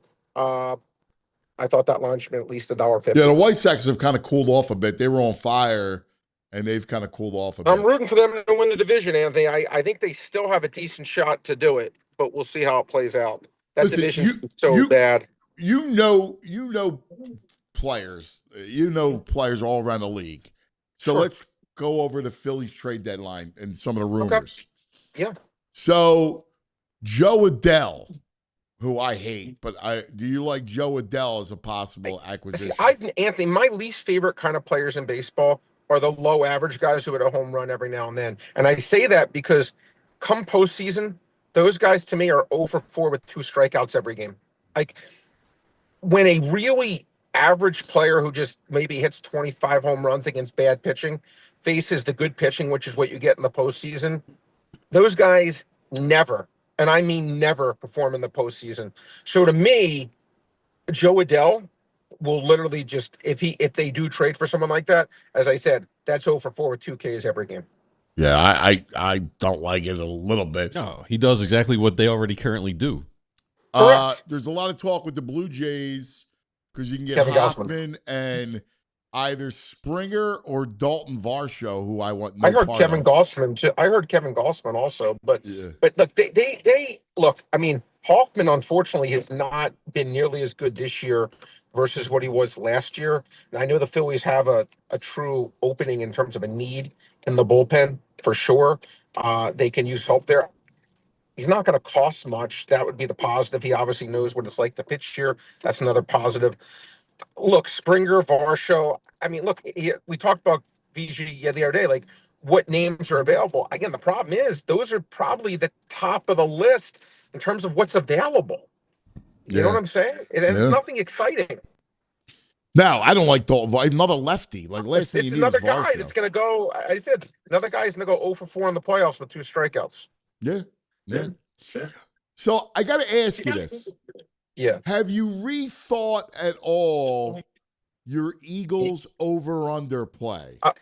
First of all, this is not for everyone. This is not rehearsed. Like hand on the Bible, true story. I bet under 10.5, laying $1.25. And you know, the more I look at the team, and again, I still think they're going to go under 10.5 wins. Let me say that. Let me say that. But the line moved my way, so I bet over 9.5 minus 130. So I'm going to lose a little bit if they win anything other than 10. But if they're at 9 or 10 going into week 17, I'll do well. And that's a very profitable middle. For a 10 spot. You're hoping for 10 very to 7. profitable middle. 10 and 7, or they either have to be 10 and 6 going into last week, or they have to be 9 and 7 going to last week. Because either way, I can have a chance that last game. But that's a very profitable middle, only putting up around 28 cents or so for a game, which is worth about 85 cents. So it's a very profitable middle. And I gave it to myself because I do think, again, I think the defense can be special, really special. We talked about buddy. But again, I am not. Jalen Hurts to me is Missouri. He's going to have to be the show me state. I'm really going to have him prove it to me, which I know a lot of people are going to call me nuts for saying that. If he does it, God bless, and I give him all the credit in the world. I know he had a lot of things going against him with the offense coordinator, but I don't know. We'll see. But I do think the defense has a chance to be the best in the NFL. So I'm like, you know what? Yeah, I'm going to take over 9.5 and under 10.5. I either lose a little or make a lot. Yeah, I mean, they're good. They're good. Trust me. I love the minus 3.5 in week 1, guys. Again, they're going to destroy Washington. Well, yeah, no, but I again, laying 3.5 against Washington to me is one of the dumbest lines of the year. Like I don't know how that line's not at least 5.5. I don't get it. I don't get it at all. You have a clearly better team at home laying 3.5. I think that line makes no sense. I think that line should close at 5.5. Just my opinion. Yeah. All right. Who do you have to win the NFCs? You still have? Are you Dallas to win the East? Detroit. Well, it's been interesting. Detroit's schedule is so easy, but they're missing. They've had a lot of this stuff just comes down to luck and fortune. Both their safeties, who I thought were potentially going to be healthy to start the year, are still out. But their schedule is so freaking easy, Anthony. They're going to be favored probably in 15 or 16 of their 17 games. Dallas, I told you, I do like Dallas. I think Dallas is going to have. I think they're finally going to have that year that they just has avoided them since, You know what's like, funny? since forever. Every guy I talk to, Yep. and I agree with it, like fears the Cowboys. Like Because, every the insider, defense, like Franny does, a bunch of other guys, and as much as it kills me, I do fear them. they would be my pick today. And I know that's, again, people are like, oh, it's a big stretch, and I get it. But I always say show my work. The last 5 years Dak Prescott has played. 4 of the last 5 years they've been top 3 in the league in points. The only year they weren't was the year he got hurt. So basically 4 straight years they've been top 3 in points scored. Okay. And you say, okay, can the defense be, I'm not going to use the word good. Not going to use the word. No, they just got to be middle of the pack. Can it be middle of the pack? I'm hoping that the Eagles match up against them, right? Because the Eagles have the secondary to slow their offense down. Listen, Eagles defensively, guys, and we talk, I see a lot of parallels between the Eagles and the Texans where, is CJ Stroud good enough? Jalen Hurts at least has won the Super Bowl, been the best player on the field in 2 of the Super Bowls. So I got to give him a ton of credit for that. But CJ Stroud, the Eagles versus and the Texans versus the Eagles, I think they're similar builds where they have this really good defense, and can the quarterback just be good enough where the rest of the team is theoretically just really good? And if they are, then I think both teams should be really, really good. Yeah. Hey, all right, we got to run, brother. Appreciate you I both. want to do some fun stuff in August, right? Football futures, right? College football. Like, we're going to look at all of it. Fantasy football. Like, we want to do the whole thing. So we're going to kick it into gear in August, all right? Love it, my friend. Love it, brother. Be safe trip. All right, be good. See you, Appreciate buddy. you both. There he is, the brain. A lot going on there. I know. And what happened? They went to the airport. The wife got out, unloaded something. Then he started moving again. Yeah, Who's driving? What's happening? I don't know. I think they got kicked. You know how they don't let you stop there? I think they have to is it a self-drive? Oh, no. Nah, I think the wife drives. I think the queen drives. But I saw her open the door Got out. and unload. I thought, I don't know. They yell at you, though, for saying, a second. So they might maybe that. I thought he was going to get out and go. Yeah, I don't know. I'm curious. It's bizarre. Yeah. God bless his focus. Yeah, no, he's good. Locked in. With Locked all in. that going around. With all that, he's locked in. Yeah. He's locked in. All right, let's take a quick TO. Let's talk about TrueMark Credit Union. That's right. Something that we like with TrueMark is something that will reward the way you spend your money. That's what you get with the Everyday Elite Visa credit card from TrueMark. Now, TrueMark has everything. It's a great financial institution. Everything you need for everyday life, all of your financial needs are at TrueMark. But this Everyday Elite Visa credit card gives you up to 4% cash back on eligible everyday purchases. Like we're talking about gas, takeout, right? Like food. Who knows? Basketball tickets, I think, are there. And for a limited time, new card holders get a 0% introductory APR on purchases for the first 12 months, then 17.99% APR after that. More cash back, less cash. Apply today, TrueMark.com. Stop by any TrueMark's 24 branch locations. Race based on credit worthiness, 4% cash back on eligible purchases. Bonus categories capped annually. Restrictions apply. Visit TrueMark.com for details. Insured by the NCUA. Hey, you got heat and humidity sneaking in your house, AC not cranking like it should. Don't worry. Ace Hardware Home Services, they've got you covered. They do AC repairs, water heaters, plumbing, electrical, whatever it is, they got their trusted pros. They bring the same helpful service you know from Ace.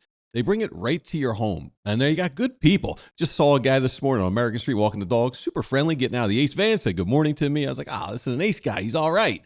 So whether it's a quick fix or a big summer project, they've got the tools, the know-how, and the people to get it done right. It's Ace Hardware Home Services. They're bringing the helpful that you know from the store. They're bringing it right to your front door, right to your house, from Philly to the Jersey Shore. So visit acehardwarehomeservices.com today to get started on a home repair project. Once again, acehardwarehomeservices.com to get started today. Ace is the place for the helpful hardware, folks. You know, I heard a name, Jason Starks saying Jose Soriano. He says he could see the Phillies getting him. A couple years of control, half decent stuff. What do you think about that name? Soriano, huh? And the Angels. Yeah, I don't know. Got good velo. He walks a lot of people. Yeah, I don't like him. I'm looking at on Savant, this Dalton Var show. My God, there's like no red. It's all blue and light pink. He stinks. Yeah. He stinks. Yeah, no. I don't like it. Nothing I'm hearing excites me. Nothing excites me. No. I wanted Robbie Ray. It's going to be a bit. He's one of those dudes. 103 pitches through 4 2/3. I don't want to deal with that. I don't want to deal. Are we going to be, I'll leave you with this. Are we going to be annoyed over this weekend? Well, the deadline is Monday. Yeah. But forget about the trade deadline. Are we going to be annoyed by how they play in Baltimore? Yes. Like, Baltimore is not good. Mm-mm. This is why we'll be annoyed. Yeah. This is what they do to us. Because this is something that, we love. It's just going to Camden Yards, the whole thing. There'll be Phillies fans there. Yes. But we're going to be annoyed. We are. I love them, but. Yeah. J.J. Watt will join Jim Nance as the CBS lead team until Tony Romo is back. Wow, J.J. Watt I don't think he's that good, you? No. No. But they're looking to get out of that contract, I think. Yeah, $70 million. They'll find somebody. Yeah. They were stupid. They should have went after Brady. Fox was smart. All right, that's going to do it for us. Juice rules. Julia. Love you. Chat. Love you, chat. Have a great weekend, guys. We'll see you Monday. We all silly like the mayor.